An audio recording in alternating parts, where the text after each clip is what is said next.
Bienvenidos. Antes de comenzar con el relato, me gustaría saber desde dónde nos están escuchando y a qué hora te gusta escuchar estos relatos. Te leo en comentarios. Sin más que decir, comencemos. Me llamo Javier Marquina. Nací en Comitán, pero llevo 15 años trabajando como guía en la región de la Selva Lacandona, en Chiapas. Me dedico principalmente a recorridos ecológicos y culturales, caminatas en la selva, visitas a comunidades lacandonas, avistamientos de fauna y expediciones hasta ruinas poco conocidas, como las de Metzabok o Lacan Ha Chansayab. He trabajado con todo tipo de turistas, europeos con más cámara que ropa, capitalinos que no pueden estar sin señal, e incluso aventureros que vienen solos con una mochila y una libreta. Lo que voy a contar no es una leyenda, ni una historia que escuché de los viejos en Naja. Me pasó a mí, hace poco más de 2 años, en julio, en plena temporada de lluvias. Desde entonces, nunca he vuelto a entrar tan profundo en la selva y he reducido mis rutas a las más conocidas, no por cobarde, sino porque lo que encontré, o mejor dicho, lo que no encontré, me dejó claro que hay zonas donde no estamos invitados, aunque pensemos que sí. Ese día, como casi siempre, el punto de partida fue Frontera Corozal, un pueblo a la orilla del Usumacinta, muy cerca de la frontera con Guatemala. Ahí suelo recibir a grupos para tours de varios días. Esta vez eran 5 personas, una pareja francesa, 2 mochileros argentinos y una bióloga de San Luis Potosí que venía haciendo investigación sobre polinizadores en la selva alta. Llevábamos 3 días en ruta. Dormimos la noche anterior en campamento, cerca de los restos arqueológicos poco explorados de Lacan Ha Templo Viejo. La idea era avanzar hasta un punto llamado Arroyo Piedra Negra, donde íbamos a montar tienda antes de seguir hacia la ribera. Todo iba bien. Teníamos GPS, mapas físicos, brújulas, y yo llevaba el recorrido memorizado. No era la primera vez. Y sin embargo, a mediodía del 4.º día, algo cambió. El camino desapareció. No de golpe. No es como en las películas. Empezó con pequeñas variaciones. Árboles que no reconocía, claros que no estaban, sonidos de animales que no cuadraban con la zona. Me dije a mí mismo que era el cansancio. El GPS seguía marcando la ubicación, pero ya no coincidía con el mapa. El sendero se volvió más angosto. La humedad aumentó. Los turistas empezaron a notarlo. ¿Todo bien?, preguntó la bióloga. Sí, mentí. Estamos cerca del punto. A veces el terreno cambia un poco con las lluvias. Pero no era el terreno. Era otra cosa. Lo sentí cuando llegamos a un claro pequeño, y justo en el centro había una estructura de madera vieja, apenas visible entre las enredaderas. No era un templo, ni una casa indígena, ni una cabaña. Era como un pórtico o un marco, sin función aparente.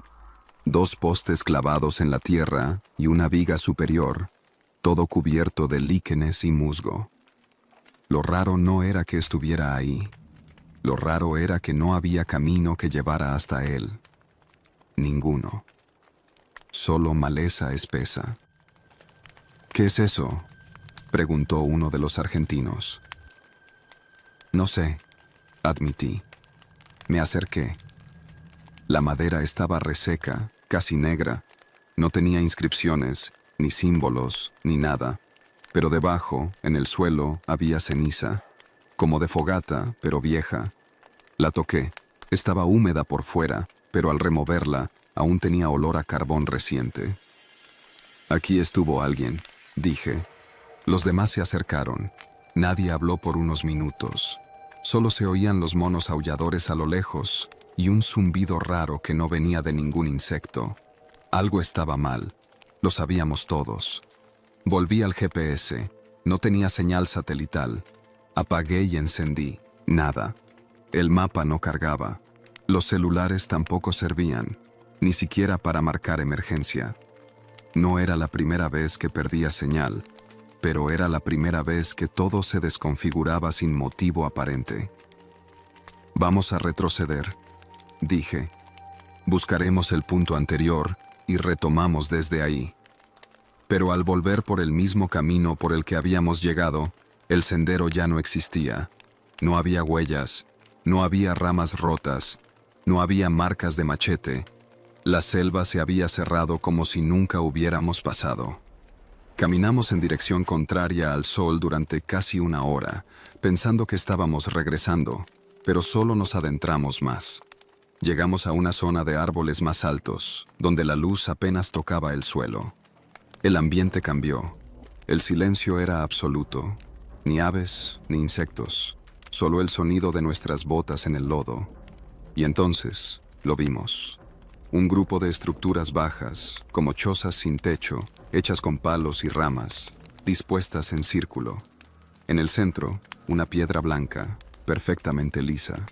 Sobre ella, un pequeño cuenco con lo que parecía ser miel o algún tipo de sustancia espesa. Nadie tocó nada. La francesa sacó una foto. Su celular se congeló. Pantalla negra. «Esto no está en ningún registro arqueológico», dijo la bióloga, asustada. «No hay nada en el INAH sobre estructuras así por esta zona, ni en investigaciones recientes». Y no, yo también lo sabía. Esa región ya había sido explorada en los 90 por universidades y organizaciones. Lo poco que quedaba sin mapa estaba más al este, cerca de la frontera. Pero esto no debería estar aquí. Montamos campamento improvisado, aunque nadie durmió bien. Durante la noche escuchamos pasos, a veces cerca, a veces entre los árboles. No eran animales. Eran pasos humanos, rítmicos, cuidadosos. Nadie dijo nada, pero todos lo oyeron. A las 3 de la madrugada, alguien, o algo, pasó rozando una de las tiendas. Solo una sombra, sin sonidos, como si revisara, como si confirmara que seguíamos ahí. Al amanecer, nos fuimos. No supimos qué dirección tomamos. Solo empezamos a caminar siguiendo la inclinación del terreno, bajando hacia donde pensábamos que estaría el río.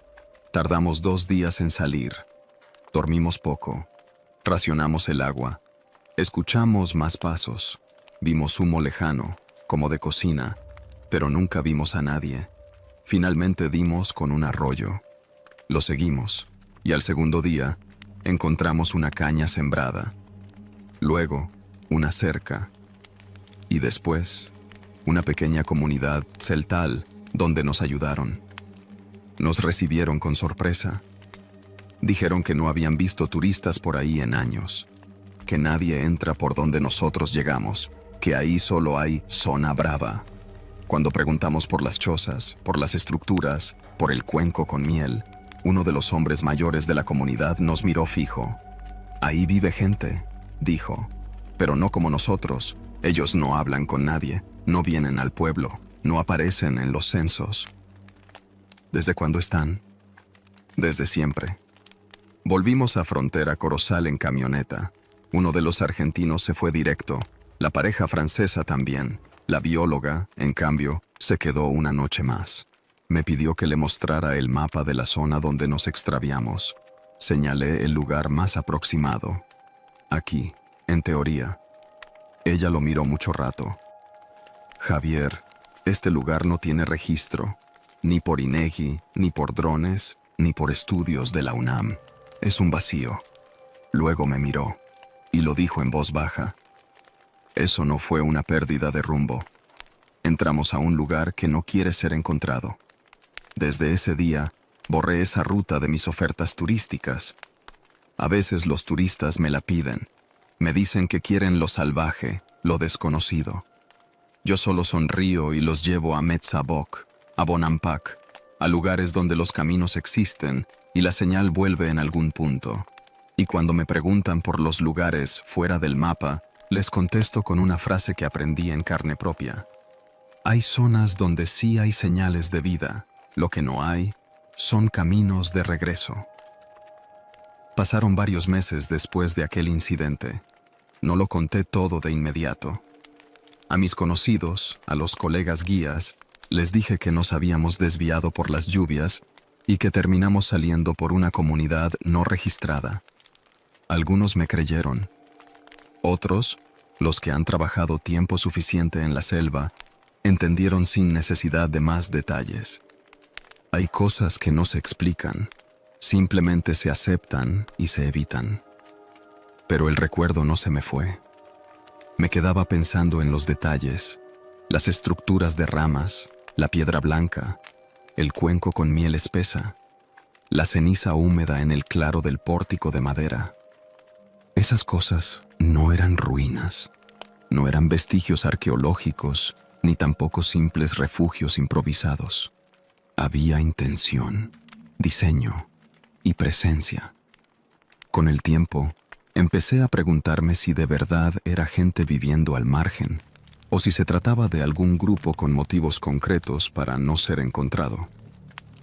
No estoy hablando de lo esotérico ni de cosas fantasiosas. Me refiero a personas que, por las razones que sean, históricas, ideológicas o incluso criminales, han elegido vivir sin dejar rastro. Y en una región como la Lacandona, tan vasta, tan cerrada, eso es posible. Después de todo, la selva es mucho más grande de lo que los mapas quieren aceptar. Un día de febrero, un conocido mío, Armando, también guía, aunque más nuevo, me llamó. Tenía una duda sobre una ruta cerca del río Chocoljá. Me pidió ayuda con un grupo de holandeses que querían una experiencia real en la selva. Lo pensé, dudé, pero acepté. Era una zona completamente diferente a donde me perdí, más hacia el norte, cerca de Najá, donde hay comunidades organizadas y algo de infraestructura. Fuimos. El recorrido fue tranquilo, pero en la plática, ya en la noche alrededor del fuego, Armando me dijo algo que me dejó helado. ¿Te ha pasado que el GPS se queda sin señal, pero no en todo el aparato, solo en el mapa? ¿Cómo?, le pregunté. Sí, o sea, la brújula funciona, pero la ubicación no carga. El mapa se borra, como si el satélite no quisiera ver esa zona. Lo miré. No dije nada. Me pasó hace 2 semanas, continuó. Iba con 2 mochileros por un tramo poco transitado. Llegamos a un claro donde todo se sentía más cerrado, más denso. Había restos de una fogata y unos palos cruzados, como formando un símbolo. No entendí. No seguimos. Dimos vuelta. ¿Dónde fue? No sé. Ese es el punto. No lo pude marcar. Lo anoté mentalmente. Era una zona distinta a la mía, pero el patrón era similar. Volví a la comunidad celtal que nos ayudó cuando nos perdimos. Fui solo, con una mochila ligera, sin turistas ni agenda. Dije que iba a entregar unos cuadernos para una escuela local. Me recibieron bien. Me senté a platicar con don Tacho, el mismo hombre que aquella vez nos advirtió con su simple "ahí vive gente". Le pregunté directamente, ¿quién vive ahí?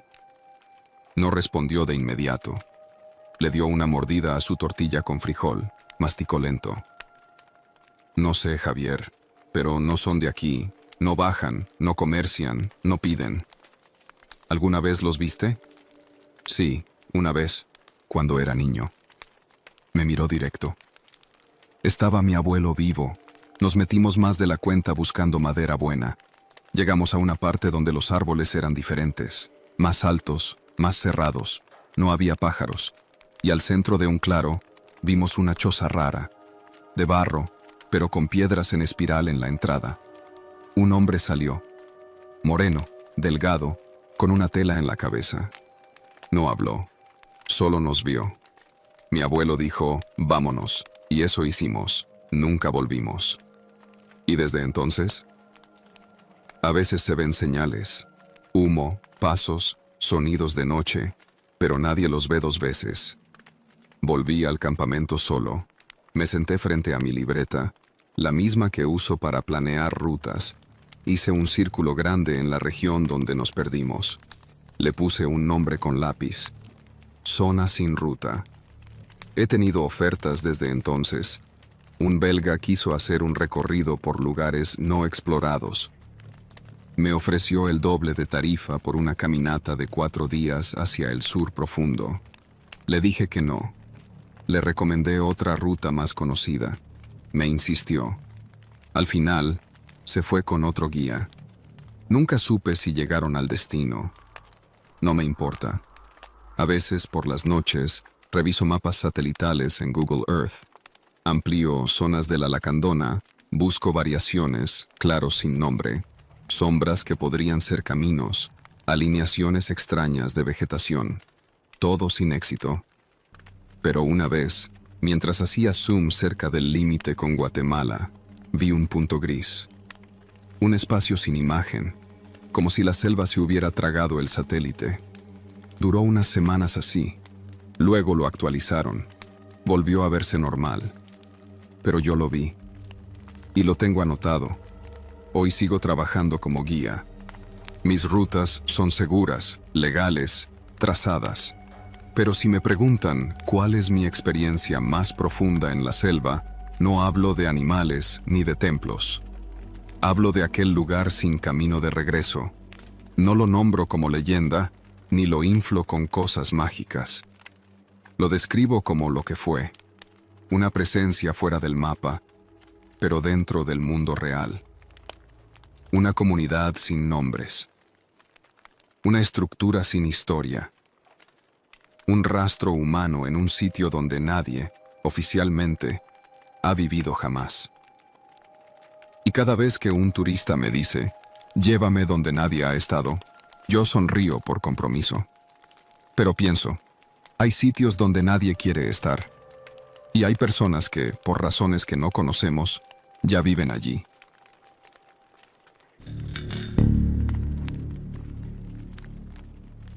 Mi nombre es Julián Santamaría. Tengo 24 años, soy biólogo egresado de la UNAM. Y hace unos meses tomé una decisión que cambió completamente mi forma de ver las cosas. Me ofrecí como voluntario para un proyecto ambiental en la selva de Calakmul, en el sur de Campeche. Me enteré del proyecto por una amiga que ya había trabajado en el lugar.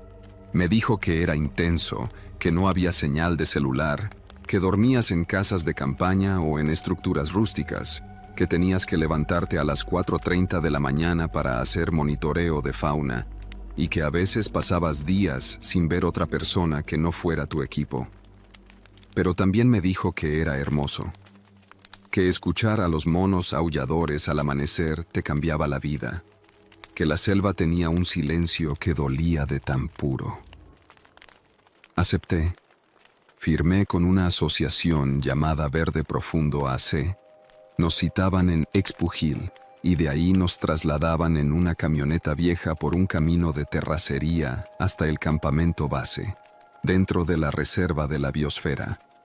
Solo se podía entrar con autorización, por eso todo se manejaba con permisos de CONAMP y estrictas reglas de seguridad. Llegué a mediados de febrero. Éramos 8 voluntarios, más 2 biólogos responsables del proyecto, la doctora Valeria Montes y el maestro Edgar Osorio. Yo era el más joven del grupo. Había una persona más que no aparecía en la lista inicial, pero que ya estaba en el campamento cuando llegamos. Se llamaba Mateo Cárdenas. Tendría entre 28 y 30 años. Era callado, de piel muy pálida para estar en la selva, alto, siempre con una gorra y una mochila negra que no soltaba ni cuando dormía. Me pareció raro desde el primer día, pero no me metí. Las primeras semanas fueron duras pero increíbles. Aprendí a distinguir rastros de jaguar y ocelote, a colocar cámaras trampa, a registrar cantos de aves y señales de grupos de monos araña. Caminábamos varios kilómetros cada día, entre veredas estrechas, árboles gigantescos, ceibas torcidas y piedras cubiertas de musgo que a veces ocultaban vestigios mayas. Pero poco a poco, todos empezamos a notar lo mismo. Cada vez que el grupo se dividía en parejas o tríos para cubrir más territorio, Mateo desaparecía. Y no solo por minutos, a veces por horas. Se suponía que nadie debía alejarse de su grupo, pero él lo hacía constantemente, sin avisar, sin responder cuando lo llamaban por radio, y lo más extraño, nadie lo veía salir del campamento, y luego regresaba, como si nada, sin sudar, sin hojas en la ropa, sin marcas de lodo, como si no hubiera ido a ningún lado. La primera vez que pasó, creímos que se había quedado dormido, pero al siguiente día volvió a ocurrir, y al tercero también. ¿Alguien vio a Mateo?, preguntó Valeria un día. Creo que se fue por el lado norte del sendero de la Roca Blanca, dijo uno de los compañeros, David. Ese nombre, Roca Blanca, era el de una formación natural dentro de la selva, a unos 4 kilómetros del campamento. Una especie de promontorio calcáreo que sobresalía entre el verde. Decían que era usada por los mayas como punto de observación o ritual. La doctora Montes nos había advertido no ir solos hacia esa zona. No porque fuera peligrosa per se, sino porque no estaba mapeada del todo y se podía uno perder con facilidad. Lo raro era que Mateo nunca mencionaba a dónde iba, y cuando regresaba, tampoco hablaba mucho. Solo se sentaba en la hamaca, sacaba un cuaderno de la mochila y escribía. A veces dibujaba. No sé bien qué, porque lo hacía rápido, con trazos torpes, y luego arrancaba la hoja y la guardaba en una bolsa con cierre. Una noche, mientras todos cenábamos frijoles con tortillas, me animé a preguntarle directamente, ¿por qué siempre te separas del grupo? Levantó la vista, me miró largo rato, como si pesara mis intenciones. Estoy buscando algo que no está en los mapas, respondió, sin más. No supe qué decir, me limité a asentir. Una mañana, al despertar, notamos que Mateo no estaba. No había dejado nota, no se había llevado comida, ni cantimplora, ni machete.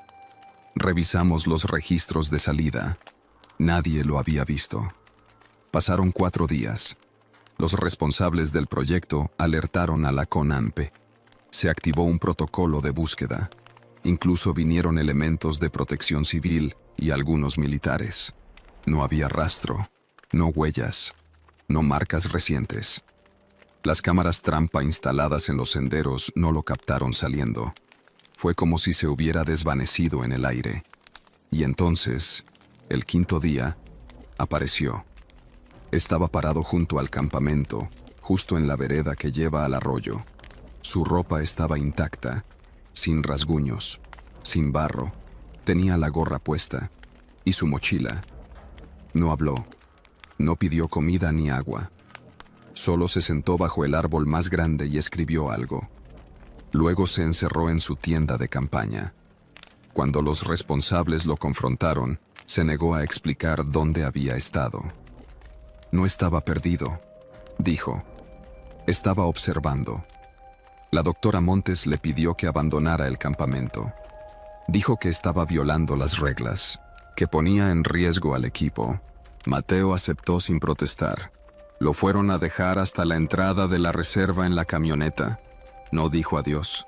Días después, me tocó limpiar su tienda, como parte del rol de mantenimiento del campamento.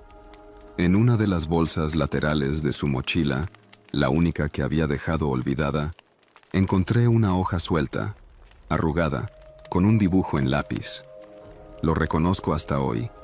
Era la Roca Blanca. Pero lo extraño era lo que había dibujado junto a ella. Una especie de círculo tallado en el suelo, con piedras formando un patrón que no conocía, y varios símbolos alrededor que parecían mayas, pero no coincidían con ninguno que yo hubiera visto. Lo guardé. Lo tengo conmigo todavía. Al mes siguiente, el campamento se redujo a la mitad. El calor subió. Las lluvias no llegaban. Una noche, una de las cámaras trampa mostró una imagen borrosa. Alguien caminando por la vereda, descalzo, con la mochila negra. Era Mateo. Estábamos seguros, pero ya no estaba inscrito en el proyecto, ni autorizado para entrar a la reserva. Lo reportamos. Nunca lo encontraron. Desde entonces, algunos compañeros dicen que lo han visto de lejos, que camina por senderos que ya nadie usa, que a veces se le ve de noche, cerca de la Roca Blanca, pero que si alguien intenta seguirlo, desaparece sin dejar huella. Pero no desaparece como un fantasma. Desaparece como alguien que conoce un camino que los demás no ven. No sé qué encontró allá. No sé si realmente vio algo, o si se fue volviendo loco poco a poco en medio del calor, la humedad y la soledad de la selva. Lo que sé es que cuando miro el dibujo que dejó, siento una inquietud que no puedo explicar, y que desde entonces he soñado varias veces con él. Siempre está sentado junto a la roca, solo, viéndome, como si esperara que yo también lo entienda, como si quisiera que alguien más lo siga por ese sendero que no está en los mapas. Pero no lo haré, no porque no me dé curiosidad, sino porque en el fondo siento que, si lo sigo, no voy a volver. Han pasado casi 5 meses desde que regresé de Calakmul. Vivo en Coyoacán, en un pequeño departamento compartido con 2 compañeros de la carrera. Ellos trabajan en laboratorios. Yo, por ahora, doy clases de biología en una prepa privada mientras ahorro para entrar a la maestría. Pero la selva no se me ha salido del cuerpo. Lo que viví allá no me lo puedo quitar. Y no estoy hablando de algo místico ni fantasmas. No, es otra cosa. Es esa sensación densa de que algo quedó abierto. Como cuando lees un libro y alguien arranca las últimas páginas. Después de que Mateo desapareció del todo, porque eso fue lo que pasó, desapareció, nadie volvió a mencionarlo. Oficialmente, su expediente quedó como voluntario que abandonó el programa sin previo aviso. Ni la CONAMPE ni los responsables del campamento dieron seguimiento. Algunos decían que probablemente se metió en broncas legales por estar en zonas restringidas. Otros decían que simplemente se fue a otro proyecto y que no avisó por orgullo. Pero yo no me tragué ninguna de esas versiones. Un mes después de regresar, fui a consultar con un investigador que había trabajado muchos años en la zona de Calakmul. Se llama Leonardo Iturbide, un arqueólogo jubilado que da clases en la Escuela Nacional de Antropología. Le pedí una cita por correo electrónico. Cuando me recibió, saqué la hoja que encontré en la mochila de Mateo, el dibujo de la Roca Blanca con el círculo de piedras y los símbolos. La observó con interés. Luego me preguntó, ¿dónde encontraste esto? En la selva, cerca del campamento. Un voluntario lo dibujó. ¿Roca Blanca?, repitió. ¿Estás seguro de que era así? Asentí. Esto no es un dibujo cualquiera.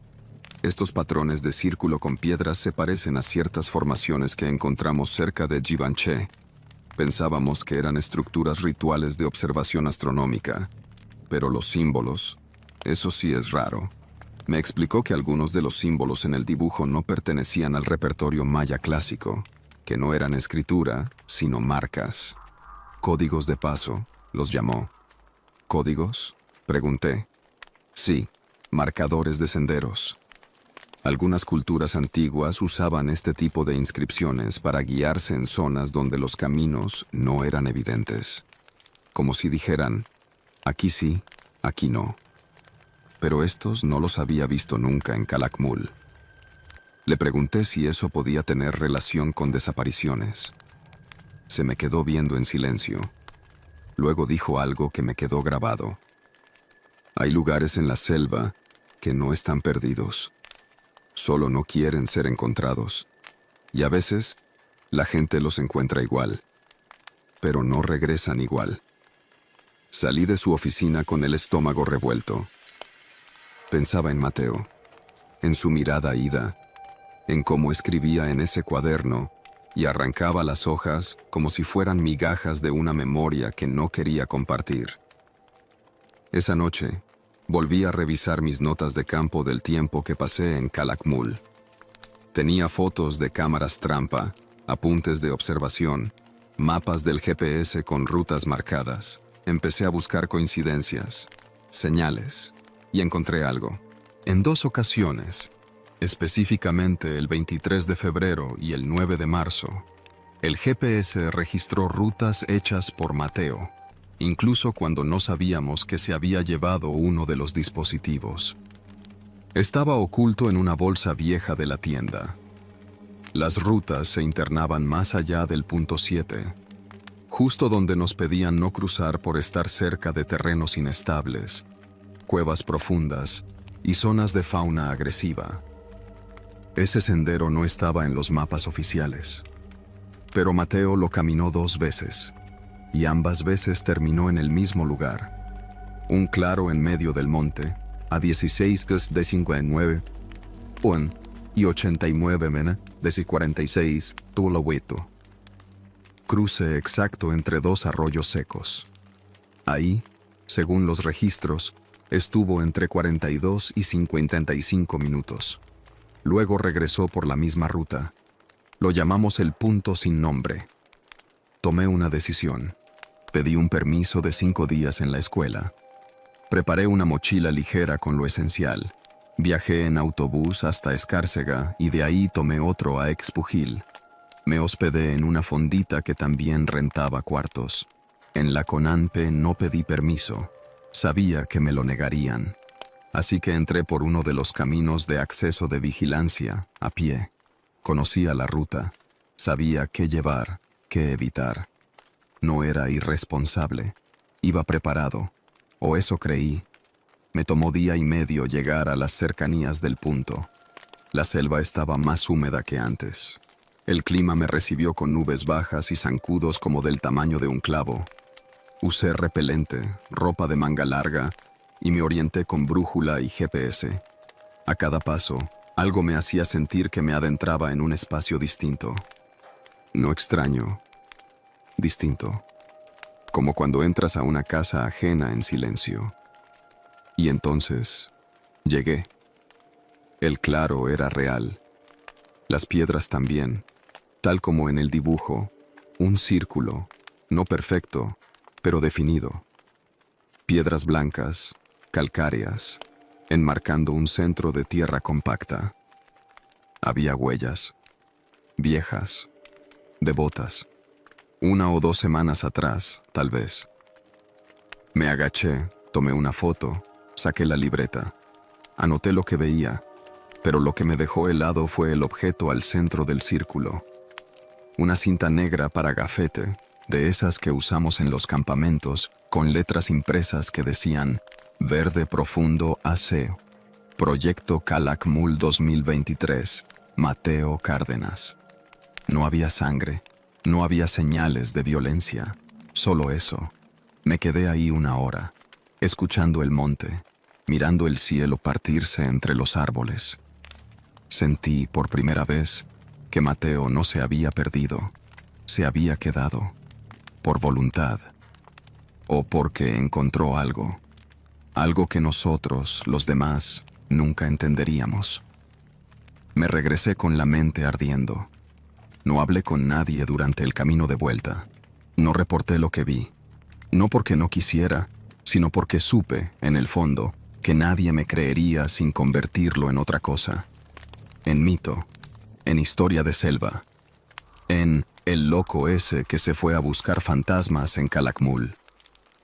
Volví a casa. Guardé la cinta con la hoja que había traído. No como evidencia, como memoria. Ahora, cada vez que enseño a mis alumnos sobre los ecosistemas, les hablo de la selva, de su complejidad, de su ritmo, de cómo la ciencia necesita humildad para caminar entre lo que no se comprende. Y cuando alguno me pregunta si he visto cosas raras en el campo, solo les digo, hay lugares donde el conocimiento se convierte en silencio, donde uno deja de mirar y empieza a ser mirado, y me quedo callado. porque la selva no me debe respuestas. Solo me dejó un rastro, un dibujo, una cinta y el nombre de un hombre que ya no está en este lado del sendero.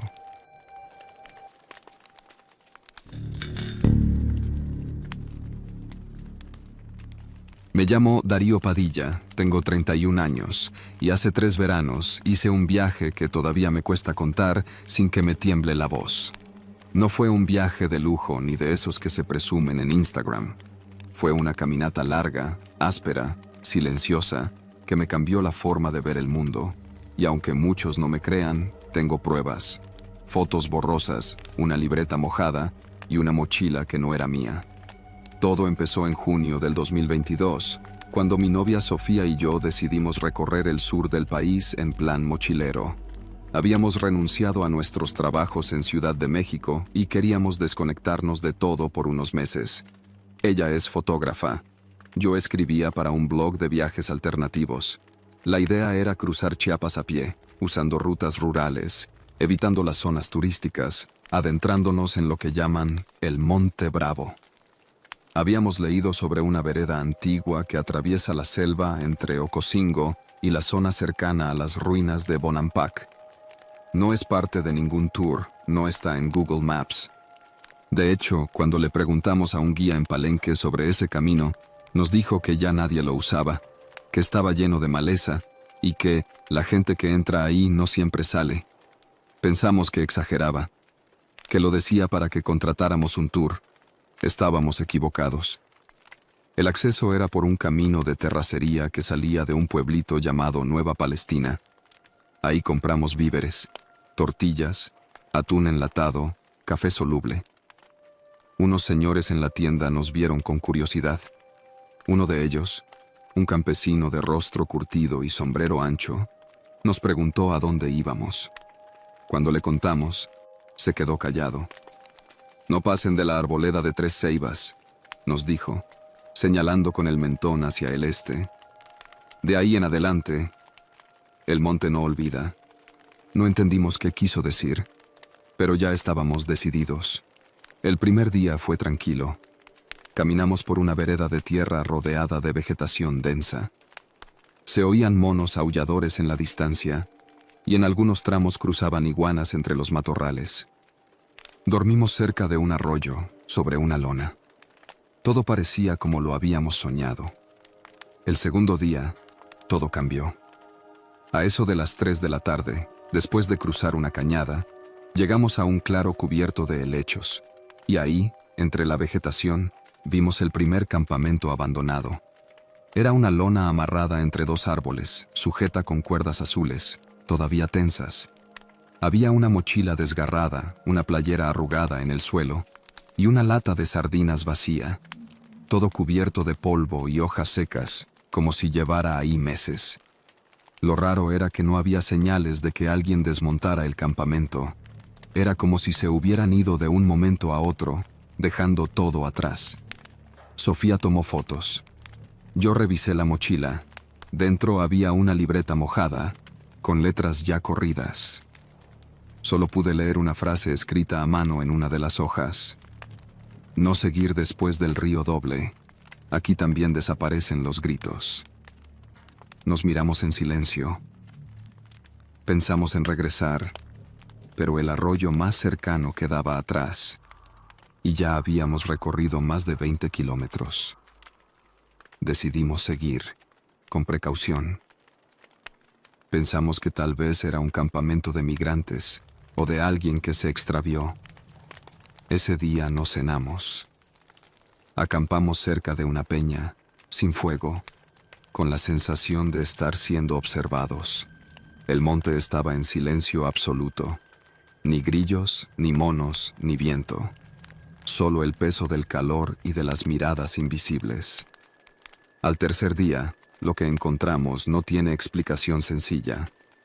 Después de seguir una vereda poco marcada, pasamos por un sitio donde los árboles crecían de forma extraña, torcidos hacia el este, como si algo los hubiera empujado durante años. Ahí encontramos un segundo campamento, más rudimentario, con ramas formando una especie de cabaña primitiva, Y al centro, una pequeña fogata apagada. Había restos de ropa, pero no como los del primer campamento. Esta ropa estaba cosida a mano, como hecha con retazos. Una camiseta infantil unida a un pantalón militar, una gorra de escuela primaria adaptada como bolsa. Todo muy extraño. Y junto a eso, un pedazo de cartón amarrado a un árbol con alambre oxidado. Tenía una frase escrita en letras grandes: no somos los primeros, no somos los últimos, y ellos no olvidan. Sofía empezó a temblar. Quiso borrar las fotos del lugar, pero yo la detuve. Sentí que necesitábamos pruebas. Algo dentro de mí me decía que si salíamos de ahí, nadie nos creería sin pruebas. Seguimos caminando sin hablar. Ya no buscábamos llegar a ningún lado, solo salir. Pero el GPS del celular marcaba ubicaciones incoherentes. A veces decía que estábamos en Guatemala, otras veces que estábamos fuera de cobertura terrestre. Me reía por dentro, pensando que era un error del mapa. Pero Sofía ya no podía sonreír. El cuarto día encontramos la mochila. No era una mochila cualquiera, era una mochila exactamente igual a la de Sofía. Misma marca, mismo color, mismas manchas, solo que más vieja, más usada. Dentro había una cámara, la misma que ella llevaba colgada, y una tarjeta de memoria. Cuando la revisamos en el celular, vimos fotos nuestras, en lugares donde nunca habíamos estado. Nos veíamos caminando por un bosque seco, sentados junto a una laguna que no habíamos visto. Sofía salía sonriendo con una playera que ya no tenía. Y en la última foto, tomada desde lejos, salíamos los dos, durmiendo, sobre la lona, como la noche anterior. Ahí fue cuando supimos que algo estaba mal, muy mal. Corrimos, no sabíamos hacia dónde. Nos guiábamos por el sol, por las pendientes.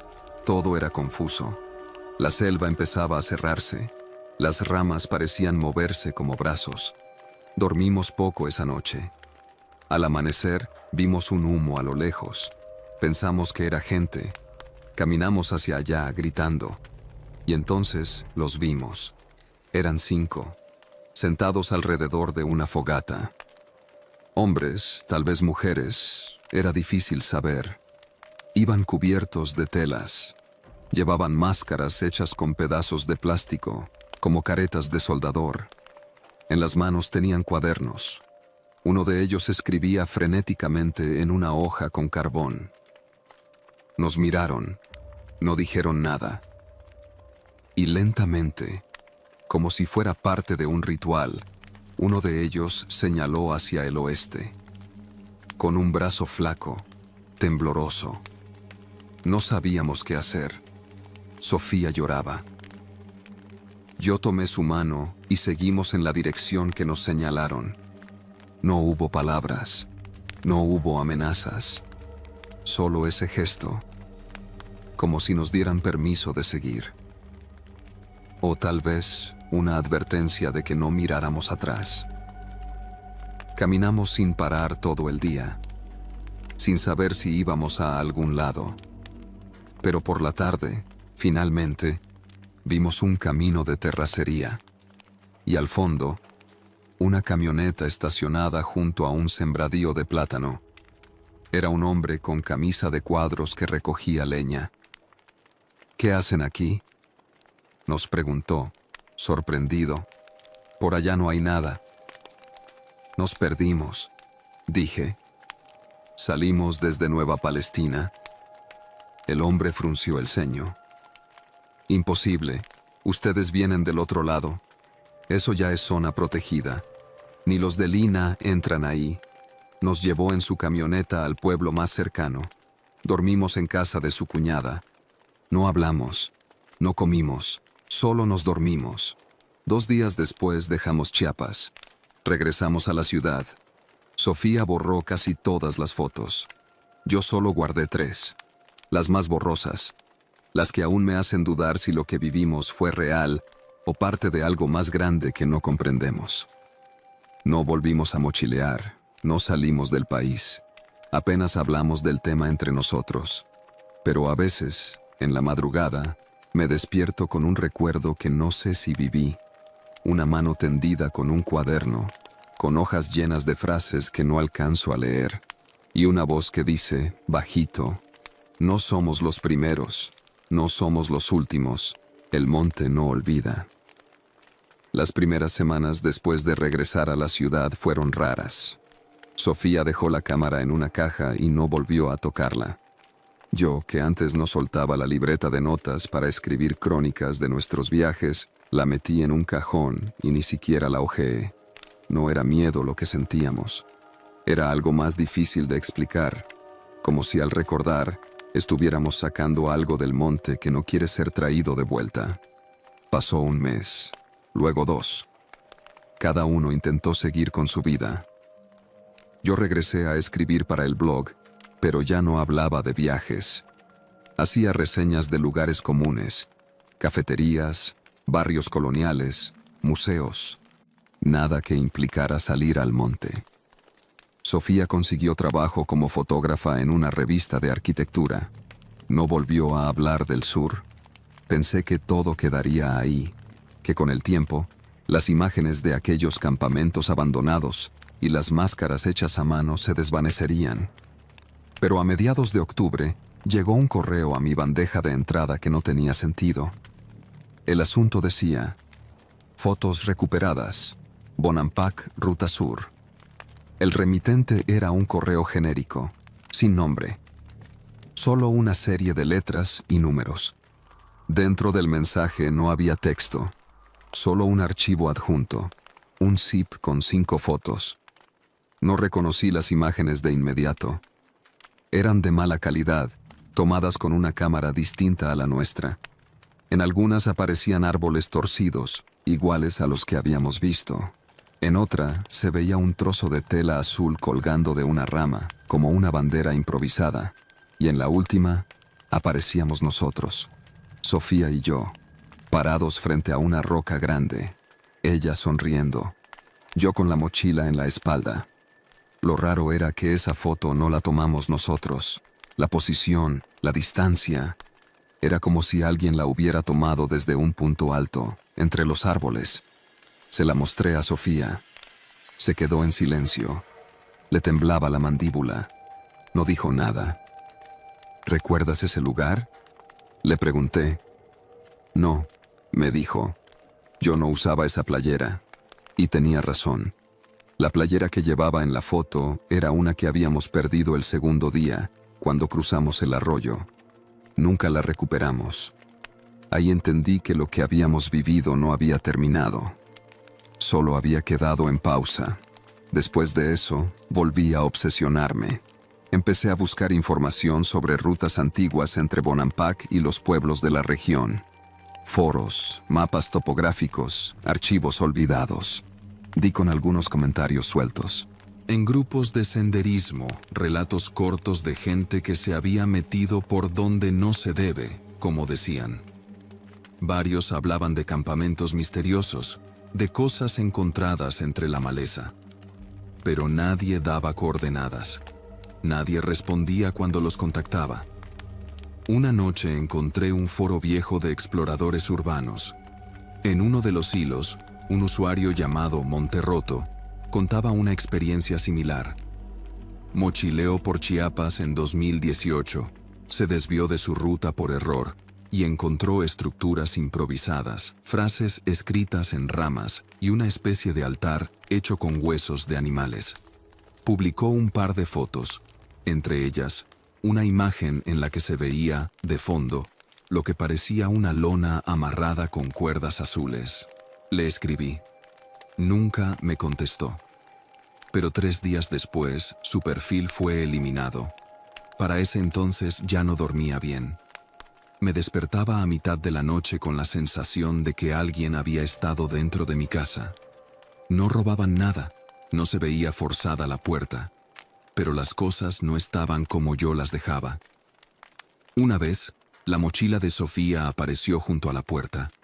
Ella juraba haberla guardado en el closet. Otra vez, El ventilador de mi cuarto estaba encendido cuando lo había apagado. Detalles, pequeños, pero constantes.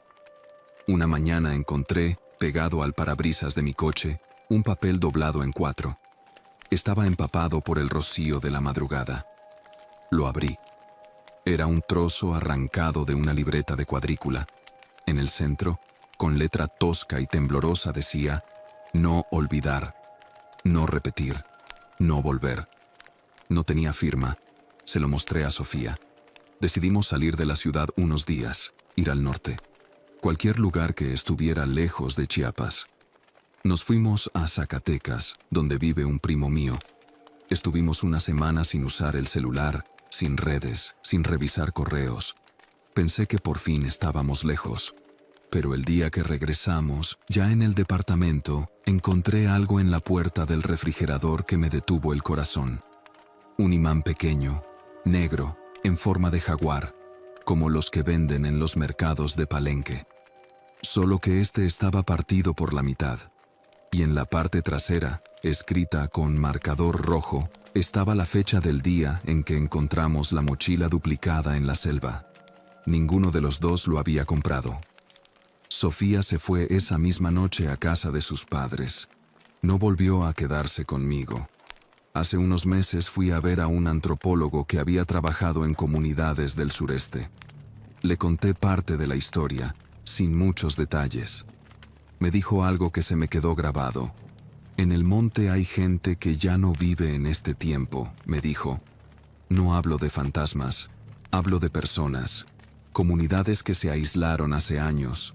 No les interesa el mundo, viven con sus reglas, y cuando alguien entra en su territorio, deciden si lo devuelven o no. Le pregunté si creía que esas personas eran las que vimos. Me miró fijo. Si saliste fue porque quisieron. Recuerda eso. Hoy sigo en la ciudad. Sofía y yo nos vemos a veces, pero evitamos el tema. Hay noches en que me despierto y tengo la sensación de que algo quedó allá. Algo mío. Como si la selva me hubiera dejado ir. Incompleto. Cada vez que limpio el departamento, encuentro pequeños objetos que no reconozco. Una piedrita en el baño, un cordón azul bajo el sofá, una hoja seca en el cajón de los cubiertos. Cosas insignificantes, pero que no estaban ahí antes. Y en mi buzón, sin falta, cada 15 de junio, la fecha en que entramos a la selva, aparece un sobre sin remitente. Adentro, siempre hay una hoja en blanco. Pero yo sé que algún día va a decir algo. Y sé que cuando lo haga, voy a tener que regresar, porque el monte no olvida.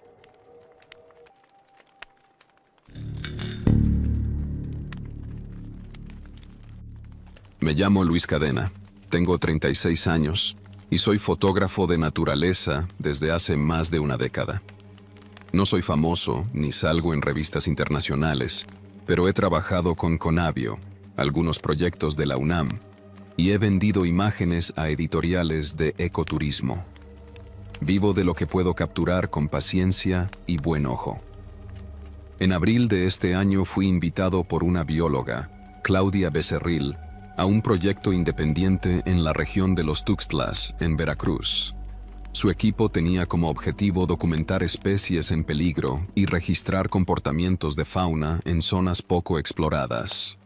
Me ofreció cubrir la parte visual, fotos de campo, rastros, animales, vegetación, el ambiente mismo. Acepté sin pensarlo. La región de los Tuxtlas es especial. Una selva húmeda que se resiste a desaparecer entre cafetales y ganado, con una mezcla extraña de neblina, calor y misterio. El plan era acampar 6 noches cerca de la reserva de Nancillaga, en un sitio semiabierto junto a un arroyo. Éramos 5 personas: Claudia, el guía local llamado Mateo, y 2 estudiantes de biología, Karen y David. Yo era el único ajeno al ámbito científico, pero nos llevamos bien desde el primer día. Mi equipo incluía 2 cámaras reflex, una cámara trampa con sensor de movimiento, 3 lentes, uno telefoto, uno macro y uno estándar, y un trípode de fibra de carbono que me costó más que mi coche. Lo cuidaba como oro. Desde el primer día me instalé bien. Tienda pequeña, mochila a un lado, cámara lista. Mateo nos advirtió que en la noche los ruidos podían ser intensos, que no nos espantáramos si escuchábamos monos aulladores o si algo caminaba cerca. Todo era normal en la selva. La primera noche dormí mal, no por miedo, sino por humedad. Uno no duerme igual con los sonidos vivos de la selva. Pero nada fuera de lo común. La segunda noche fue distinta. Habíamos pasado el día caminando cuesta arriba por senderos angostos. Regresamos agotados. Yo dejé mi equipo como siempre. Cámaras dentro del estuche, baterías cargando con una batería solar y el trípode plegado afuera, junto a mi tienda. Me metí a dormir a eso de las 10:30. A las 3 de la mañana me despertó algo. No un ruido, más bien la ausencia total de sonido. La selva no suele quedarse en silencio. Siempre hay algo. Grillos, ranas, gotas cayendo. Esa noche, por un minuto, todo se detuvo. Me asomé con cuidado. Afuera no vi nada extraño, pero noté que el trípode no estaba en su lugar. Pensé que quizás se había caído, pero no había viento. Busqué con la linterna de cabeza y lo encontré a casi 3 metros, apoyado contra un árbol. Volví a mi tienda algo desconcertado. A la mañana siguiente, pregunté casualmente si alguien había tocado mi equipo. Todos negaron.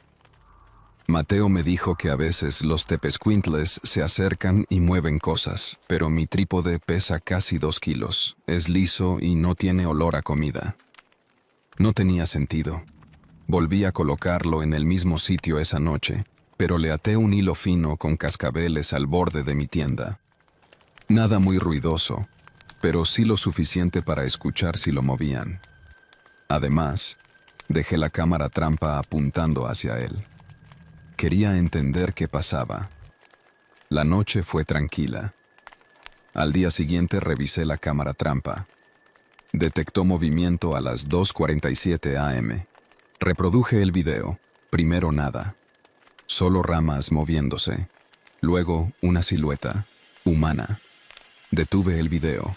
Era borroso, con poca luz, pero se veía alguien, alto, delgado, que se acercaba al trípode, lo levantaba con calma, lo miraba unos segundos y lo apoyaba contra el árbol. Luego, desaparecía fuera del encuadre.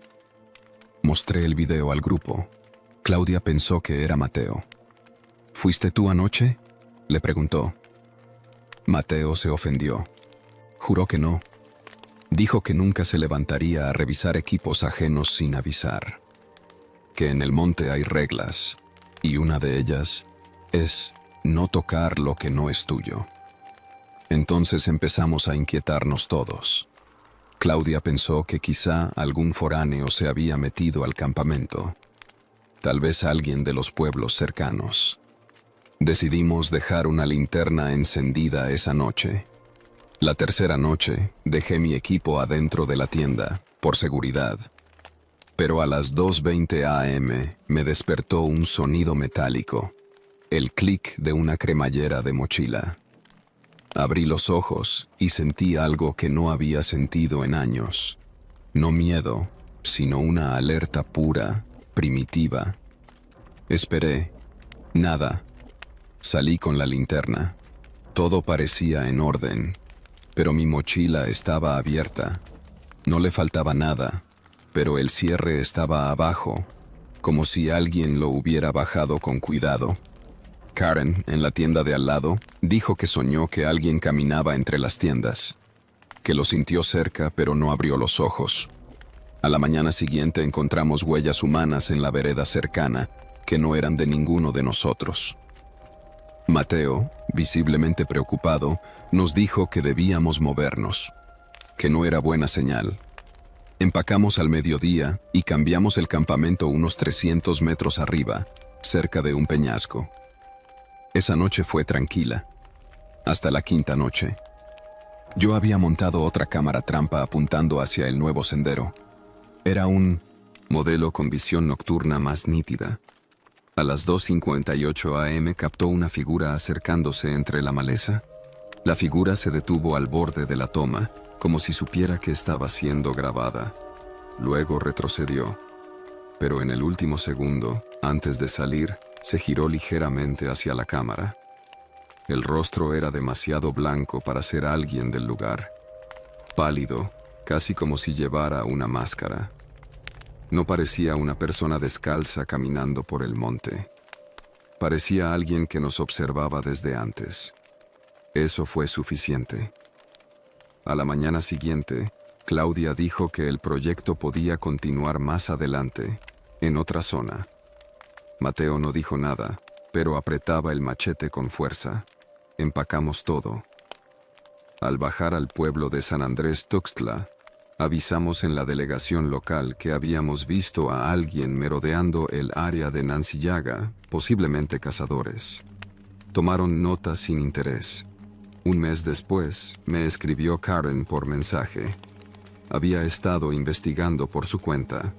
Encontró una nota policial del 2016, enterrada entre otras noticias.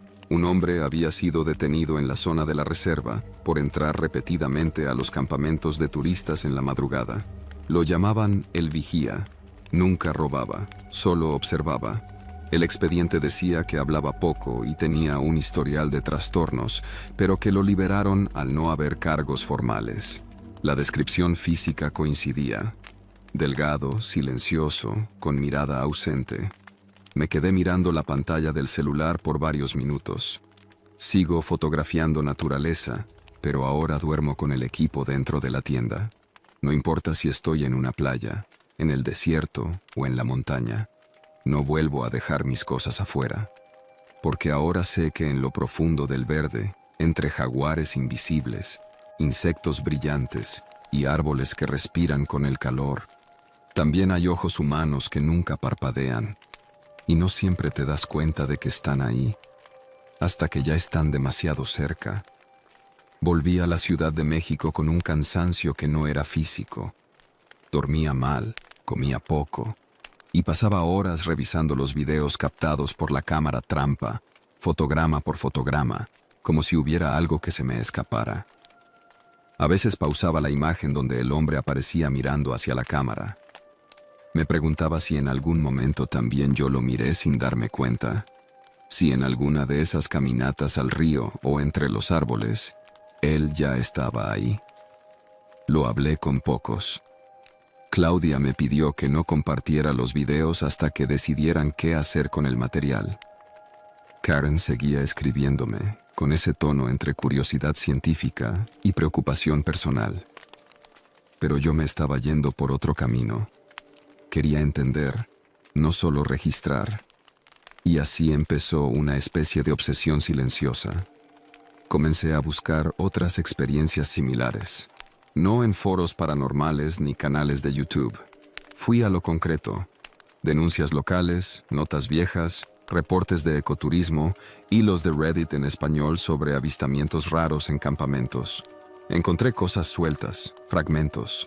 En 2019, un grupo de turistas europeos denunció la pérdida de equipo de camping en la zona de los Órganos, también en los Tuxtlas.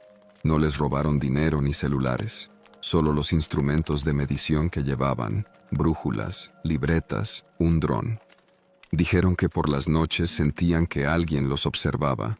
La denuncia quedó en nada. En 2014, un guía local fue hallado muerto, sin signos de violencia, cerca del cerro de Mono Blanco. Según el parte médico, falleció por un infarto, pero la versión de su compañero de expedición fue que, la noche anterior, lo había encontrado hablando solo, mirando hacia la ladera como si viera a alguien. Tenía 39 años, sin antecedentes de salud. Todo esto me llevó de nuevo a Mateo, el guía que estuvo con nosotros. Le escribí por WhatsApp. No contestó. Le llamé 2 veces. Correo de voz. Le mandé un mensaje más directo. Mateo, es sobre el hombre de la cámara trampa. No quiero denunciar, solo entender. 3 días después, me respondió. No es uno solo, son varios. A veces aparecen, a veces no. No tocan, no hablan, pero están. Le pedí vernos. Me citó en Catemaco, un domingo por la tarde, en un café frente al malecón. Fui. Me recibió con una mirada más cansada de la que recordaba. Parecía no haber dormido bien en semanas. Me ofreció un café y antes de que yo dijera nada, habló. No es leyenda, Luis. Tampoco es mito. Es gente real, pero como si vivieran fuera del mapa. No piden, no matan, no roban, solo se meten. Caminan entre los árboles como si fueran parte del monte. ¿Qué buscan?, pregunté. Mateo bajó la voz. A veces creo que nos estudian, como si los animales fuéramos nosotros. Le conté lo que encontré en línea, las denuncias, las notas viejas. Sí, asintió. Algunos los ven y lo dejan pasar. Otros se enloquecen. Hay un biólogo que vive en Sontecomapan. Lo internaron hace años. Decía que alguien dormía al lado de su tienda cada noche, que respiraba justo del otro lado del nylon. ¿Y tú?, pregunté. ¿Por qué no dijiste nada cuando fuimos? Se quedó callado un rato. ¿Por qué no?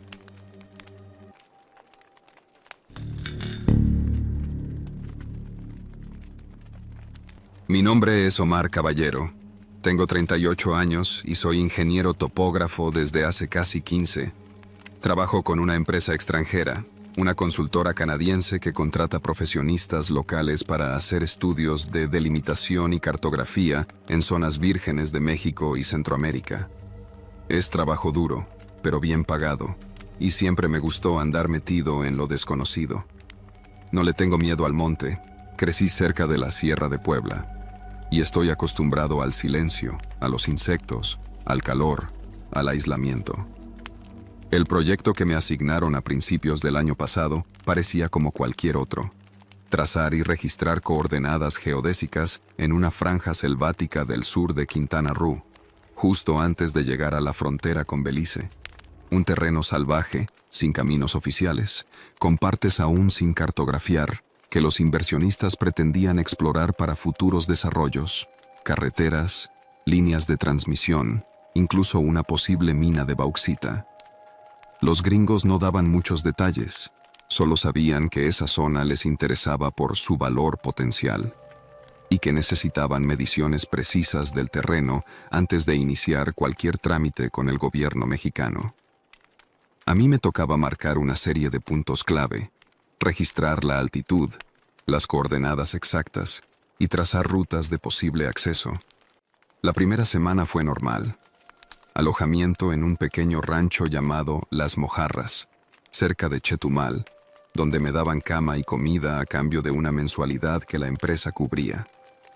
Desde ahí salía todos los días en una camioneta con equipo de medición: GPS, radio satelital, brújula, mapas, machete y mi libreta de apuntes.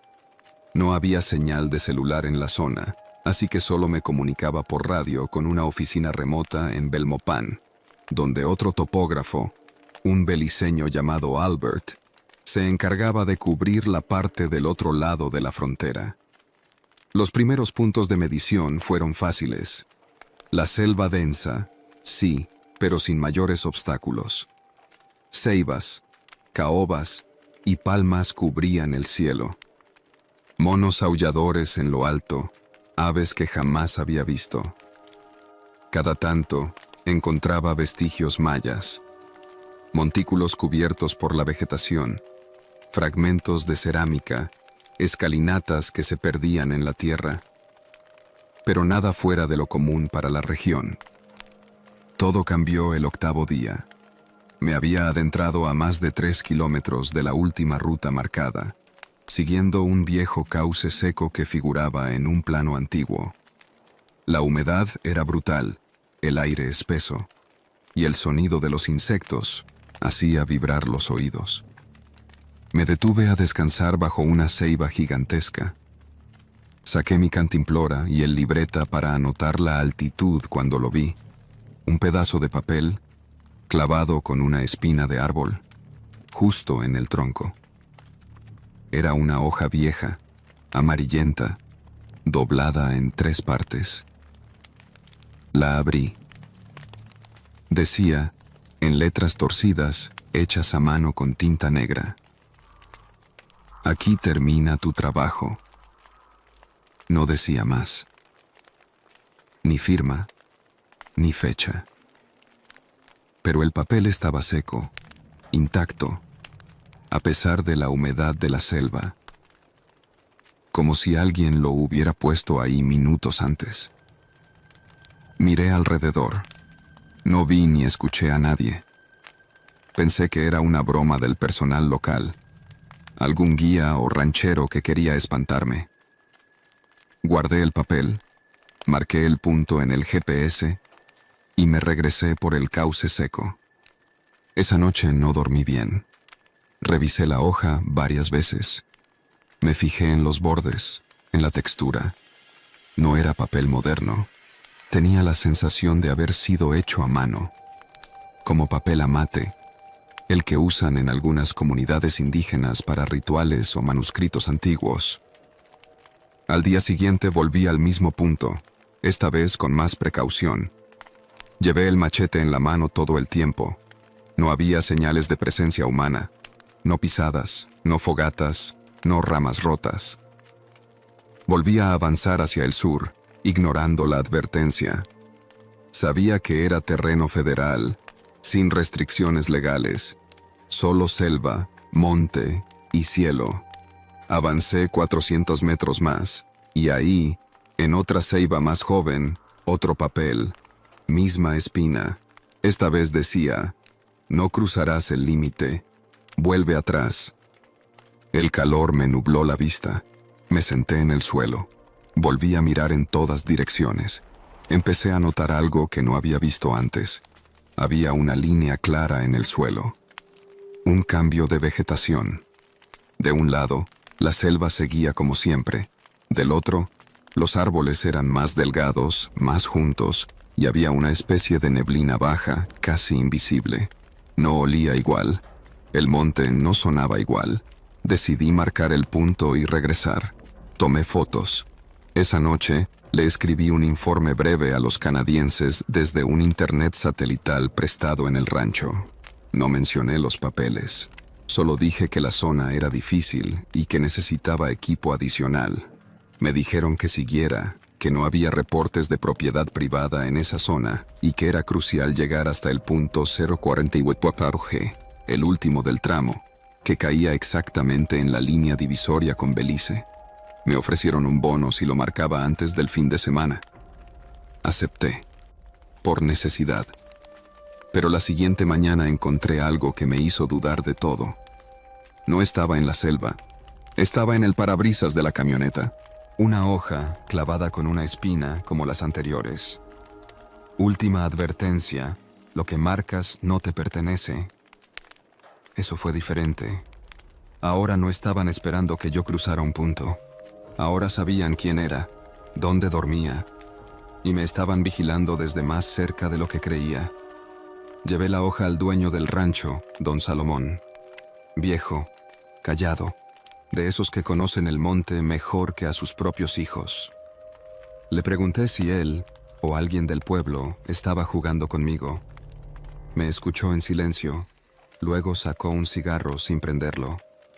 Aquí hay cosas que no se miden, dijo sin mirarme. Hay lugares que no quieren ser tocados. Le pregunté qué quería decir con eso. Me respondió con otra pregunta. ¿Pasaste ya el Akin?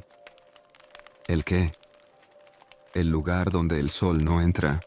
Es un pasaje en la selva donde siempre hay sombra. Dicen que ahí empieza la tierra que no se debe cruzar. Entendí que hablaba en serio. Volví a revisar mis coordenadas. El punto 044 que caía justo detrás de esa línea de sombra, en la región que don Salomón mencionaba. Me preparé al día siguiente, temprano. Llevé radio, brújula, machete el GPS con mapa descargado y una pistola de bengalas que me habían dado en un proyecto anterior, más por protocolo que por seguridad real.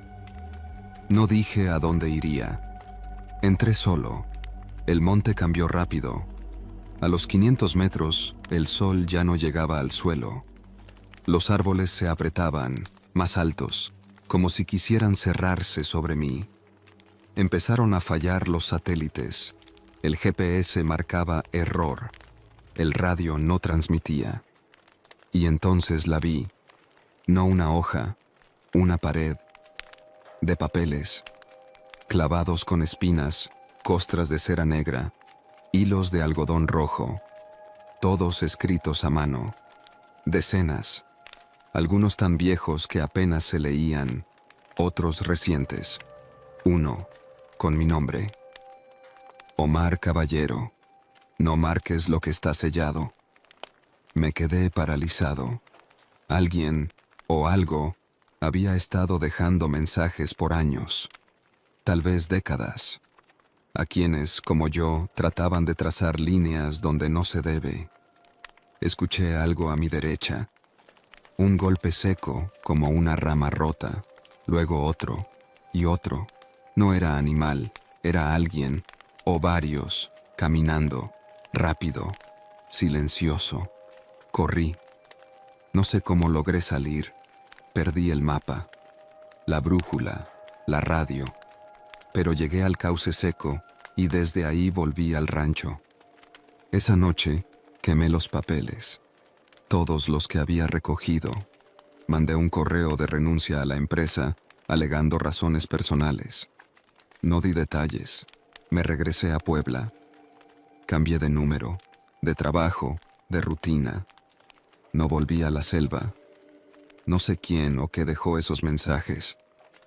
Tal vez era gente local, protectores del monte. Tal vez algo más antiguo. Pero entendí algo. Hay límites que no están en los mapas, pero existen. Y si decides cruzarlos, hay consecuencias. Ahora me dedico a hacer levantamientos urbanos, puentes, vialidades, terreno firme, donde todo se puede ver. Y sin embargo, a veces abro mi libreta vieja y veo una coordenada que jamás marqué, el punto 044G, y me pregunto qué hay del otro lado, y si todavía me están esperando. Regresé a Puebla a finales de abril. Me instalé en casa de mi hermana en San Pedro Cholula por unos meses mientras encontraba trabajo. Cambié mi equipo por uno más sencillo. Empecé a tomar proyectos locales, nivelaciones de terrenos, subdivisiones para fraccionamientos pequeños, revisiones de drenaje, nada que me obligara a salir del perímetro urbano. No hablaba con nadie de lo que me había pasado en Quintana Roo, ni con colegas, ni con la familia. Solo mencionaba que el trabajo en la selva era muy pesado, que me había cansado de vivir en aislamiento. Y por un tiempo logré convencerme de que eso era cierto. Pero la historia no me soltó. Cada tanto, mientras limpiaba mi mochila de trabajo, encontraba restos del monte. Una espina, una hoja seca, una gota de cera endurecida en un cierre. Cosas que parecían seguirme como recordatorio de que no había cerrado del todo aquello que vi. Y lo peor, la coordenada del punto 044G, aunque nunca lo marqué oficialmente, seguía apareciendo en mis dispositivos, como si alguien la hubiera incrustado en el software. Intenté borrarla. La eliminé manualmente del GPS, del archivo KML de respaldo, incluso del historial de Google Earth. Pero al día siguiente, reaparecía. Mis dispositivos me pedían constantemente verificar punto 044G, como si esperaran que lo terminara, como si faltara cerrar algo. Un día me llegó un paquete por paquetería, sin remitente. Lo abrió mi hermana por error, pensando que era para ella. Adentro había una libreta negra con pasta de cuero. Parecía nueva, pero cuando la abrí, no estaba vacía. Página tras página, dibujos, trazos hechos con lápiz o tinta, ramas entrecruzadas, mapas parciales, esquemas de árboles, coordenadas dispersas. En la página central, una frase escrita con tinta roja: marcar no siempre es medir, a veces es traspasar. No era mi letra. Debí haberla tirado, quemarla como los papeles anteriores. Pero algo en mí, en mi terquedad profesional, me obligó a seguir. Escaneé las coordenadas que aparecían en esa libreta. Varias estaban en zonas remotas del sur del país, pero una, justo una, me hizo detener la respiración. Era la misma ubicación que el punto 044G. La coordenada estaba escrita en letra más grande, subrayada con 2 líneas, y debajo otra frase: alguien más debe cerrar el paso. Pasaron los meses. Yo intenté hacer mi vida normal, pero cada trabajo que tomaba, cada nuevo cliente, cada revisión de predios, todo terminaba fallando. Un cliente me acusó de trazar mal un deslinde, aunque los datos estaban perfectos. Un dueño de obra me reclamó por una pendiente inexistente.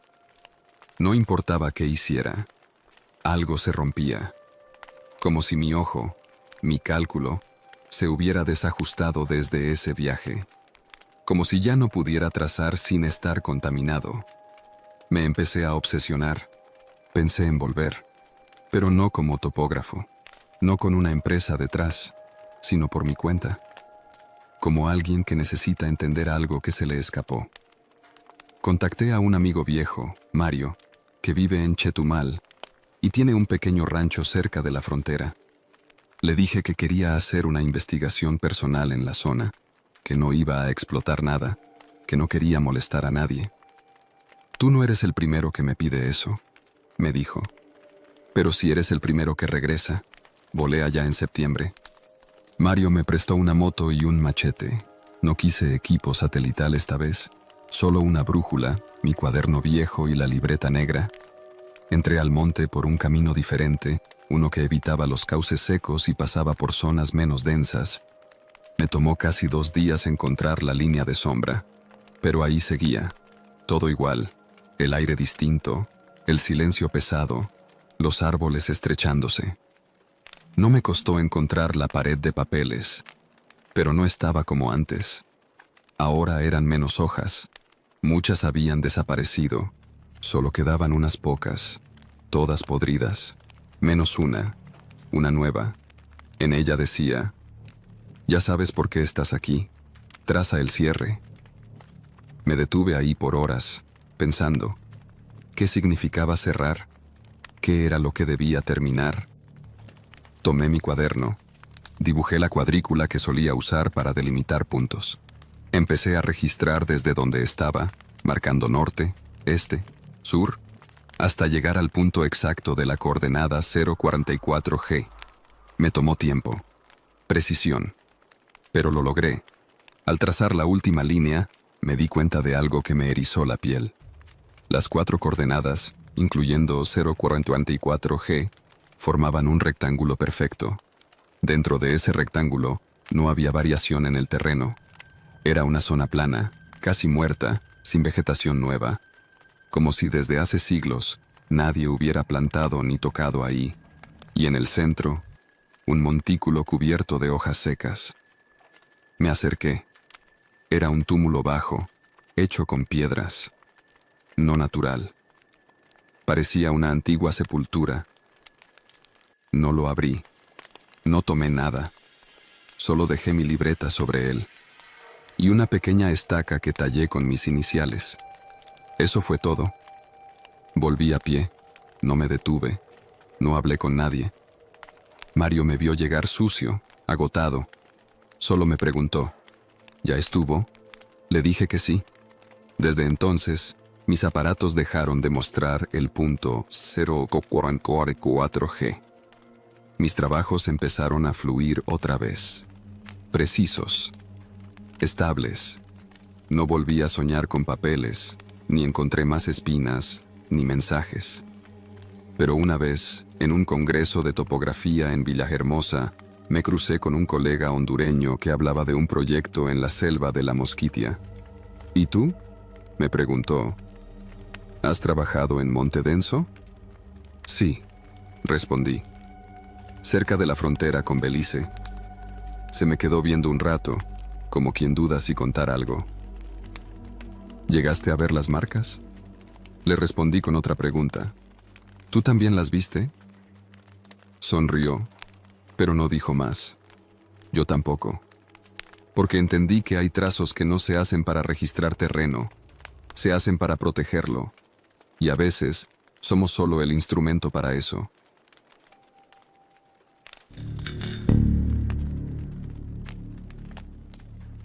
Me llamo Julián Escalante, soy biólogo egresado de la UNAM, y desde hace más de 7 años he trabajado en distintos proyectos de conservación de fauna silvestre, especialmente grandes felinos.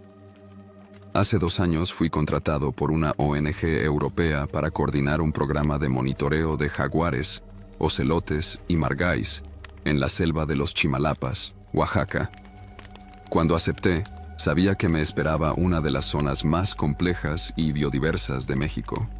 Los Chimalapas son un mundo aparte. No hay líneas rectas ni carreteras pavimentadas que lleguen hasta el corazón de la selva.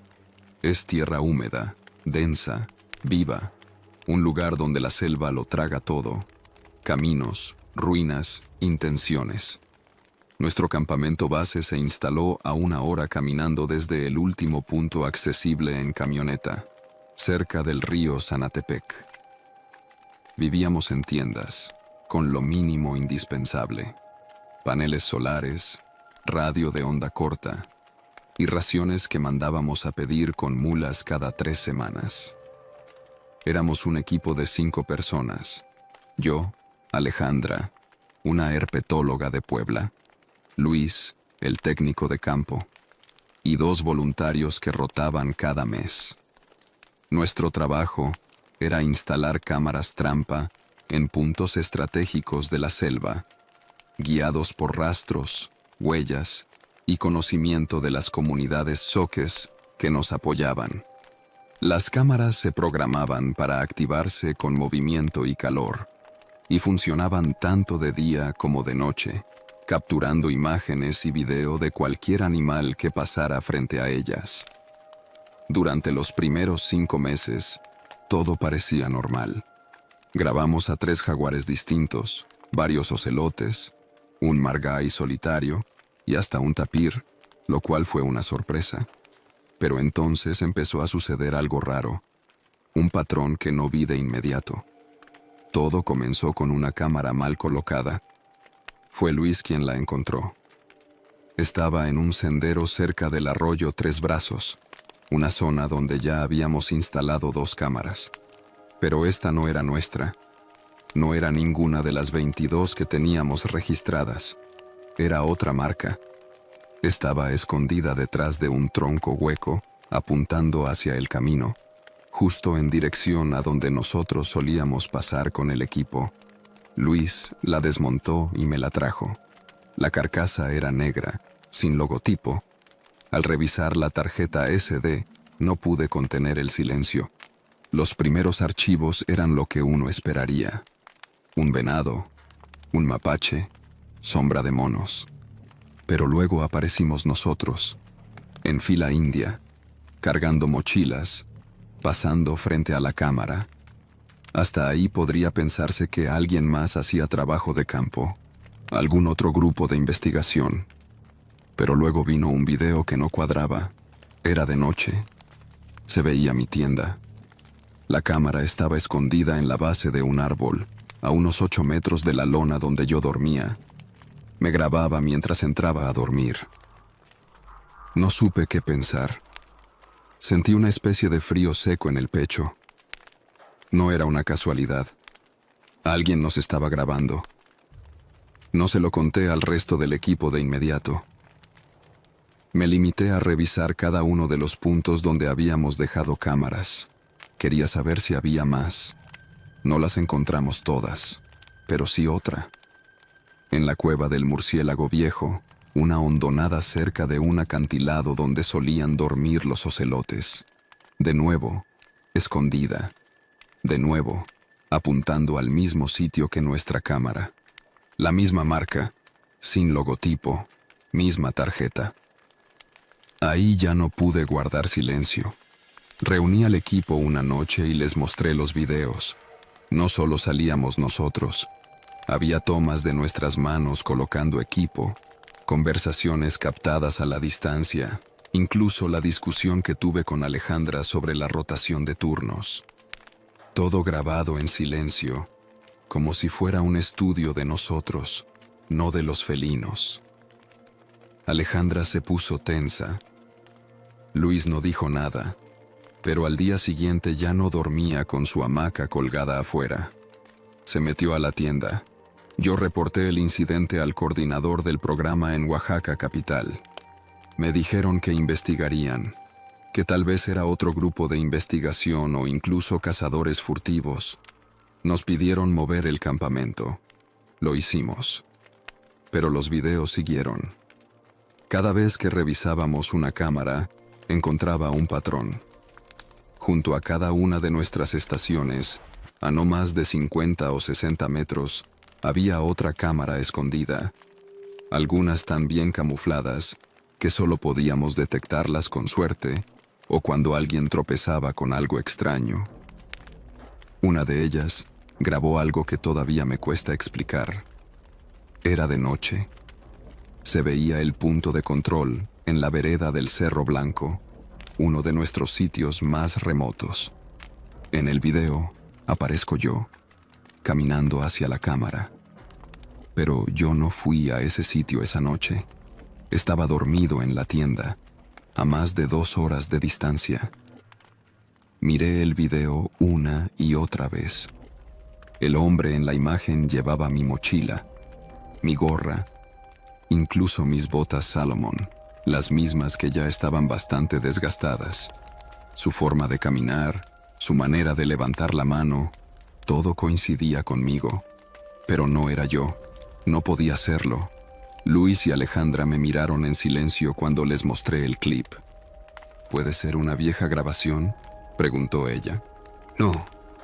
Aparece la caja de recolección de datos que instalamos hace 3 días. Esto es nuevo. Lo más inquietante fue el último segundo del video. El hombre se detiene, gira la cabeza hacia la cámara y sonríe. No saludó, no hizo ningún gesto agresivo, solo una sonrisa breve, mecánica, como quien revisa su experimento. Desde entonces, todo cambió. Ya no caminábamos con tranquilidad, hacíamos guardias nocturnas, dejamos de usar rutas fijas, cubríamos nuestras cámaras con más ramas, con barro, pero no importaba. Siempre que regresábamos, había signos de que alguien había pasado antes, huellas borradas, ramas quebradas y nuevas cámaras. Me convencí de que alguien había estado siguiéndonos desde el inicio, tal vez desde antes, pero no era un loco ni un intruso accidental. Era alguien con preparación, con recursos y con un propósito claro. Una noche, a mediados de junio, pasó lo peor. Luis desapareció. Había salido a revisar un punto de monitoreo cerca del límite con Uxpanapa. Debía regresar al anochecer. No lo hizo. Lo buscamos todo el día siguiente. Seguimos su ruta. Encontramos su machete clavado en un tronco, su libreta empapada por la lluvia. Pero ni rastro de él. Ni sangre, ni lucha. Nada. La radio dejó de captar señal en esa dirección, como si algo interfiriera. Esa noche, al revisar una de las cámaras trampa cerca del río, encontré una imagen suya. Solo una. Miraba directamente al lente. Tenía los ojos abiertos, el rostro sucio, pero parecía tranquilo. Detrás de él, borroso por el enfoque, se alcanzaba a ver una figura. No una persona, no del todo. Más bien una silueta oscura, con una capucha o un casco. Demasiado grande para ser alguien del equipo. 2 días después, Nos fuimos. No teníamos otra opción. Subimos al último punto de radio satelital, enviamos una señal de emergencia y abandonamos el campamento con lo que pudimos cargar. Luis nunca apareció. La ONG canceló el proyecto. No dieron detalles. Los comunicados oficiales hablaron de pérdida de contacto y dificultades logísticas. No se mencionaron las cámaras duplicadas, ni las grabaciones, ni la figura que lo acompañaba. Yo regresé a la Ciudad de México. Me ofrecieron otros proyectos en Chiapas y Campeche. No acepté. Empecé a revisar, por mi cuenta, los videos guardados. Teníamos más de 4 terabytes de material. Fue entonces cuando encontré lo peor. Un video que no reconocí de inmediato. No tenía ubicación marcada.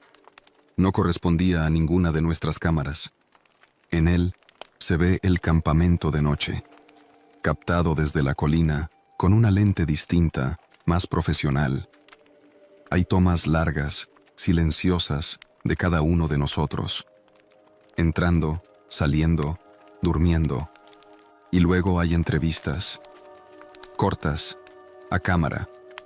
Luis, Alejandra, yo. Todos respondemos preguntas que no recordamos haber respondido. ¿Cómo se siente trabajando aquí? ¿Ha notado alguna anomalía? ¿Qué haría si supiera que lo están observando? No hay audio de las preguntas, solo nuestras respuestas.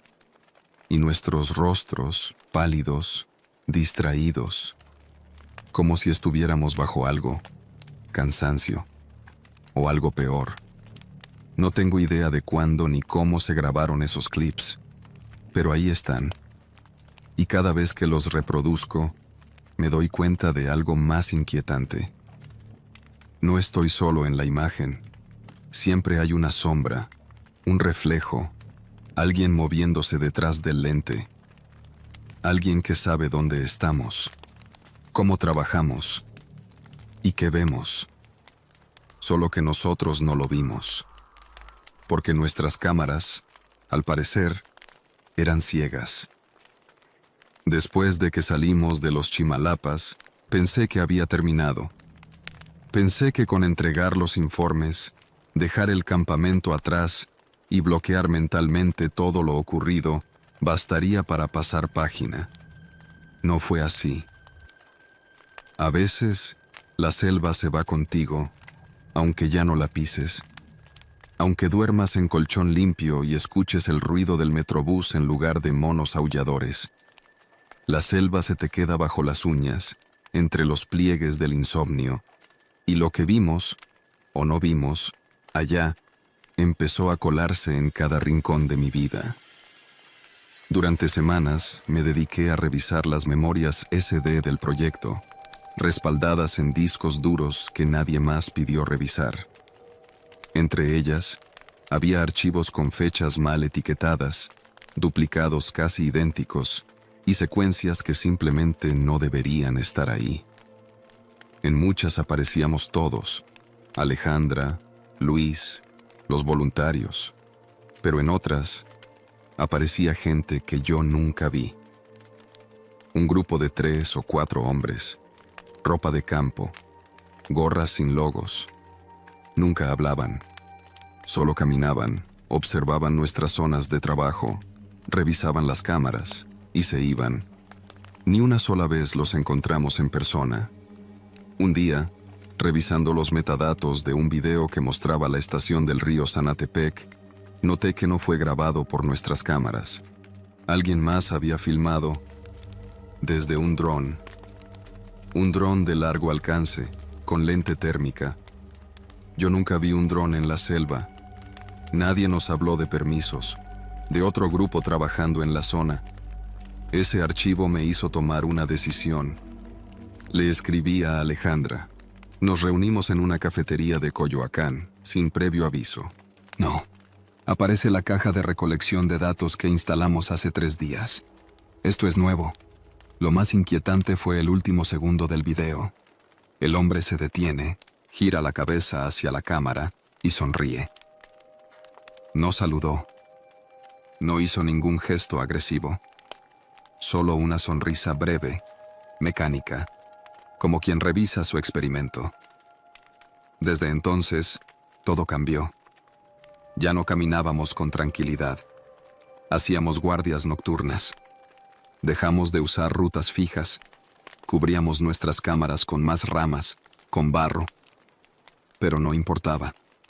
Siempre que regresábamos, había signos de que alguien había pasado antes. Huellas borradas, ramas quebradas y nuevas cámaras. Me convencí de que alguien había estado siguiéndonos desde el inicio, tal vez desde antes. Pero no era un loco ni un intruso accidental. Era alguien con preparación, con recursos y con un propósito claro. Una noche, a mediados de junio, pasó lo peor. Luis desapareció. Había salido a revisar un punto de monitoreo cerca del límite con Uxpanapa. Debía regresar al anochecer. No lo hizo. Lo buscamos todo el día siguiente. Seguimos su ruta.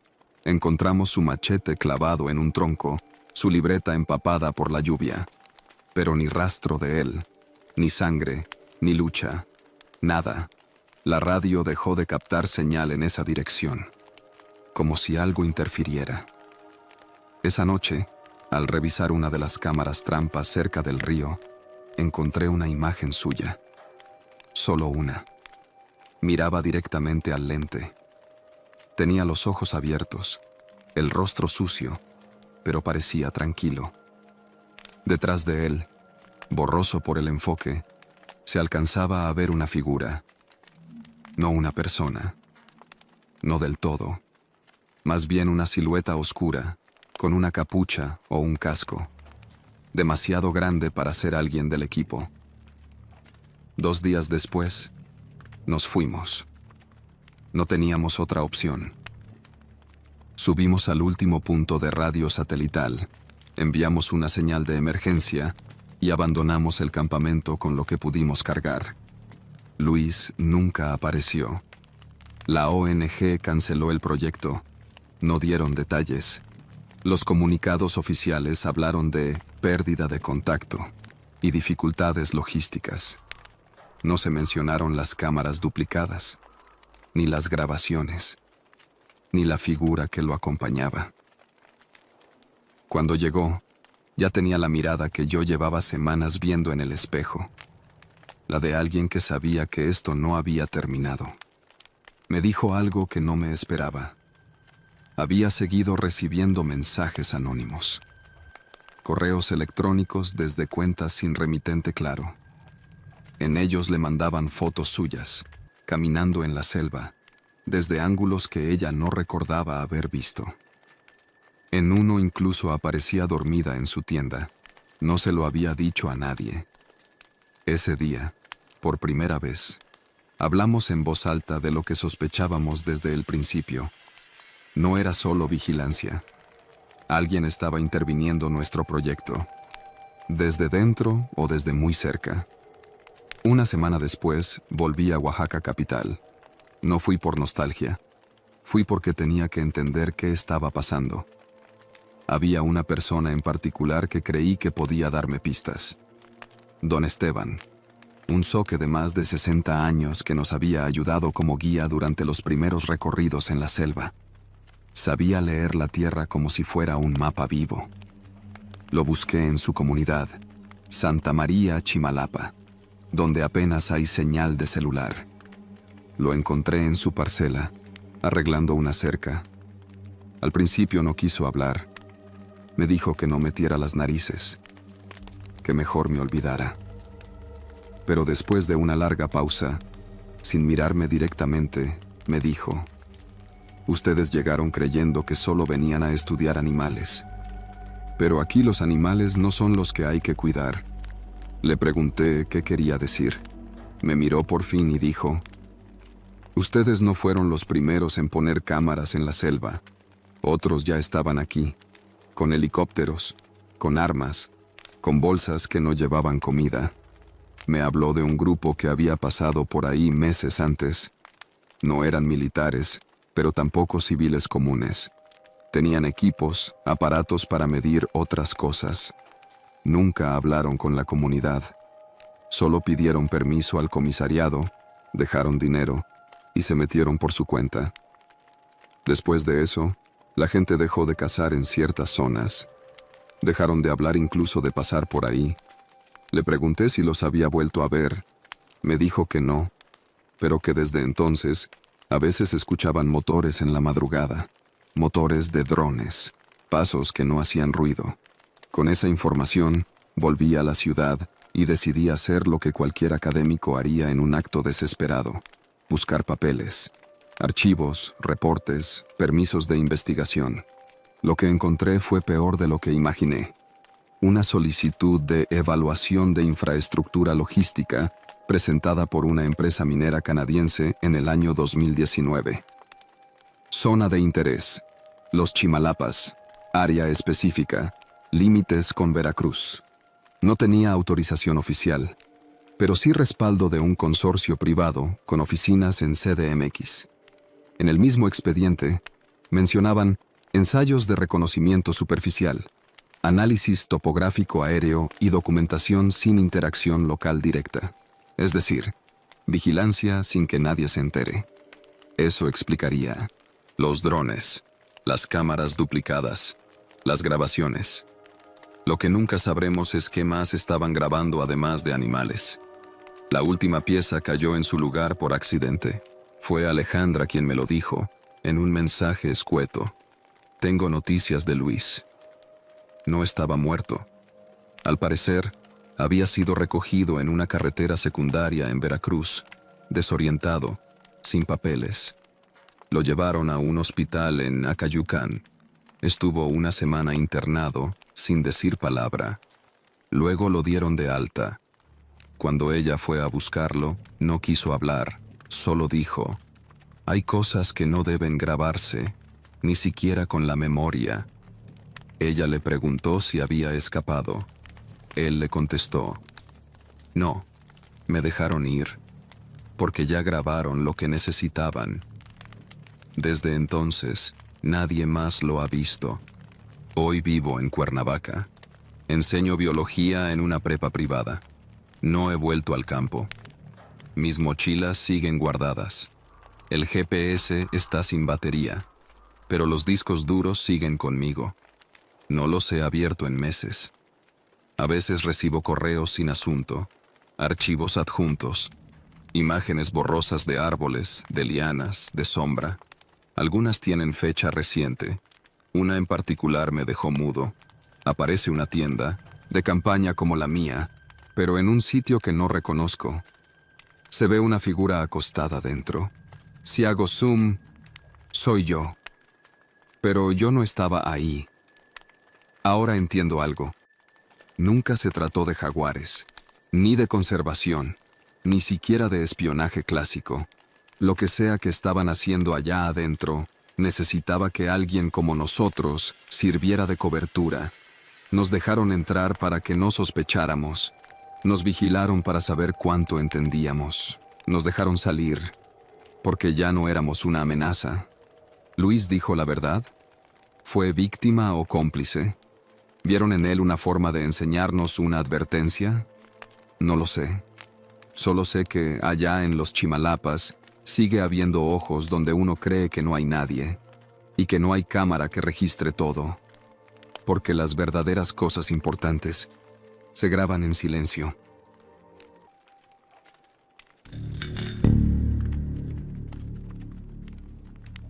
Me llamo Mario Morales. Tengo 25 años. Estudié un par de semestres de ingeniería electrónica en el IPN, pero dejé la carrera porque necesitaba trabajar. Desde hace un par de años me dedico a lo que caiga: instalaciones eléctricas, cableado, reparación de radios, mantenimiento a antenas. Me he metido en cerros, bodegas y techos de fábricas a las 3 de la mañana.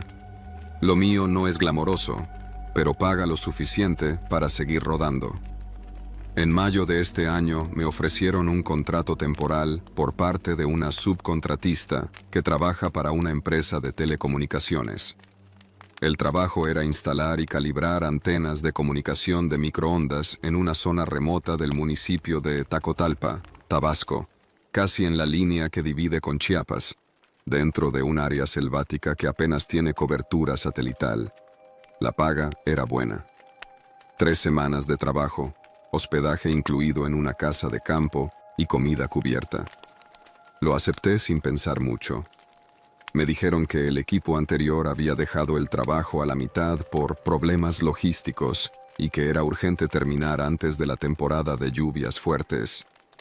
Me enviaron en camioneta desde Villahermosa junto con otro técnico, Oscar, un chavo de Coatzacoalcos que ya conocía la ruta. Durante el camino me fue contando que esa región era complicada, terreno difícil, pocas comunidades y una especie de rumores entre la gente local. Me reí, pensando que hablaba de narcos o cazadores furtivos. Él no rió. «No es eso, es otra cosa», dijo, mirando por la ventana. No insistí. La zona se llamaba El Limón de la Sierra, y en efecto, era remota. Para llegar tuvimos que dejar la camioneta en un poblado llamado Puyacatengo Viejo y continuar en un vehículo 4x4 de la empresa por casi hora y media de brechas. Al final del camino había una casa de concreto, a medio terminar, techada con lámina y rodeada por vegetación espesa. Ahí nos quedaríamos. Nos recibió un ingeniero de nombre Roberto, de unos 50 años, moreno, con acento norteño. Nos dio un resumen del proyecto. Quedaban 4 antenas por montar, 2 torres por verificar y un equipo de alimentación eléctrica solar que no estaba funcionando bien. Todo parecía en orden, salvo por el silencio. Le pregunté a Roberto por el equipo anterior. Se limitó a decir: «Se fueron, así nomás». «¿Por qué?», insistí. No quisieron decir. Uno de ellos ya ni contestó el teléfono. La primera semana fue dura pero productiva. Montamos la primera antena en una cima cercana, con vista hacia una barranca profunda. El terreno era resbaloso, con lodo hasta los tobillos, insectos por todas partes, y el aire tan denso que a veces costaba respirar. Pero era trabajo técnico: subir, fijar, soldar, calibrar. Yo me concentraba en eso. Solo hubo un detalle que me inquietó desde el primer día. Las bitácoras del equipo anterior estaban incompletas. Tenían fechas, pero nada más. Páginas enteras con líneas vacías. Y en algunas, solo una palabra escrita, repetida varias veces: «Regresen». Roberto se encogió de hombros cuando se lo mostré. «Gente que se asusta fácil. Tú sigue con lo tuyo». Al segundo viernes bajamos al pueblo más cercano para recoger unas piezas. Nos recibió don Adrián, un hombre delgado, de piel curtida y ojos apagados. Nos vendió víveres y nos ofreció café. Mientras Oscar revisaba el vehículo, me senté en su porche. Le pregunté si conocía a los muchachos que habían trabajado antes en las antenas. «Sí, llegaron hace un par de meses. Se fueron de repente». «¿Y por qué se fueron?». Me miró largo rato. «No escuchan». «¿Qué cosa?». «Las voces, los pasos. Después del último poste ya no hay selva. Hay otra cosa». Creí que hablaba en metáforas, pero luego, bajando la voz, dijo: «Muchacho, no se queden allá arriba después de que caiga el sol. No es bueno». Esa noche se lo conté a Oscar. «A mí también me dijeron algo así», dijo. «¿Y qué crees?». «No sé, pero no me gusta estar cerca de la Torre 3. La Torre 3 era la más lejana. Se accedía por un sendero estrecho, cruzando un arroyo y subiendo por un paso de piedra. Esa parte todavía no la habíamos intervenido. Fuimos al día siguiente, temprano. La torre estaba ahí, tal como la habían dejado, pero algo no cuadraba. Había herramientas oxidadas en el suelo, como si las hubieran dejado bajo la lluvia, y una mochila desgarrada, con papeles dentro. Revisé.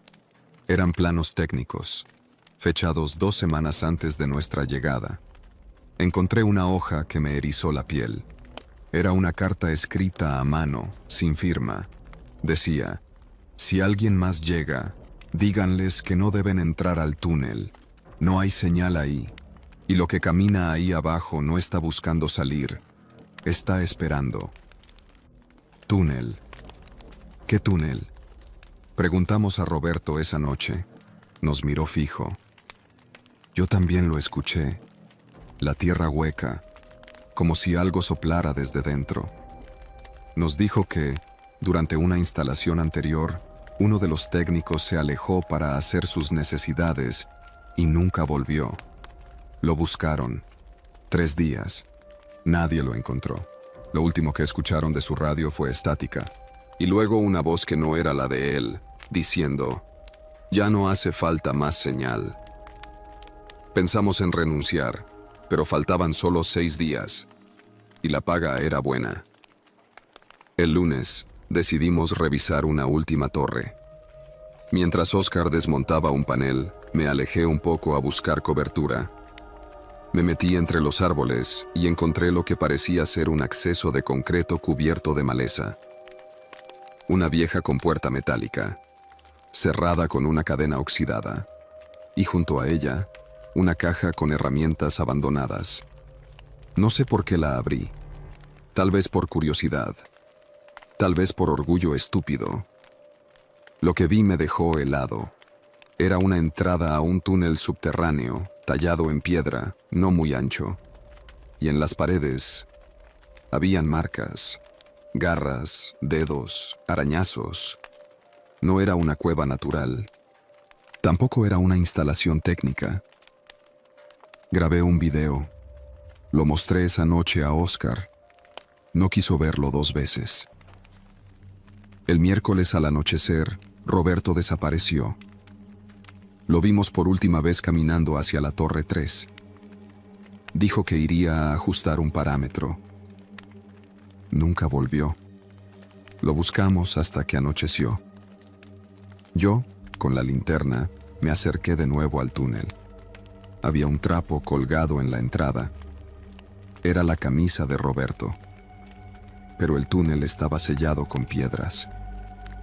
Como si alguien, o algo, lo hubiera cerrado desde dentro. Esa noche no dormimos. Recogimos todo al amanecer. Oscar, pálido, me dijo: nunca vimos las cámaras que ellos dejaron. Tenía razón. ¿Quién grabó lo que ellos vieron? ¿Y dónde están esas grabaciones? Hoy estoy de regreso en Veracruz. No he vuelto a trabajar en campo. A veces recibo llamadas sin número, solo estática. A veces oigo algo entre las interferencias, como una voz grave, lejana, que repite una frase que escuché en el túnel, justo antes de salir. La señal ya está en ustedes. No sé si es psicológico. No tengo pruebas. Solo el video del túnel, que desapareció de mi teléfono después de un reinicio, y una hoja, arrugada, que encontré en mi mochila días después. Tiene letra temblorosa. Solo dice: después del último poste ya no hay antenas, hay ojos.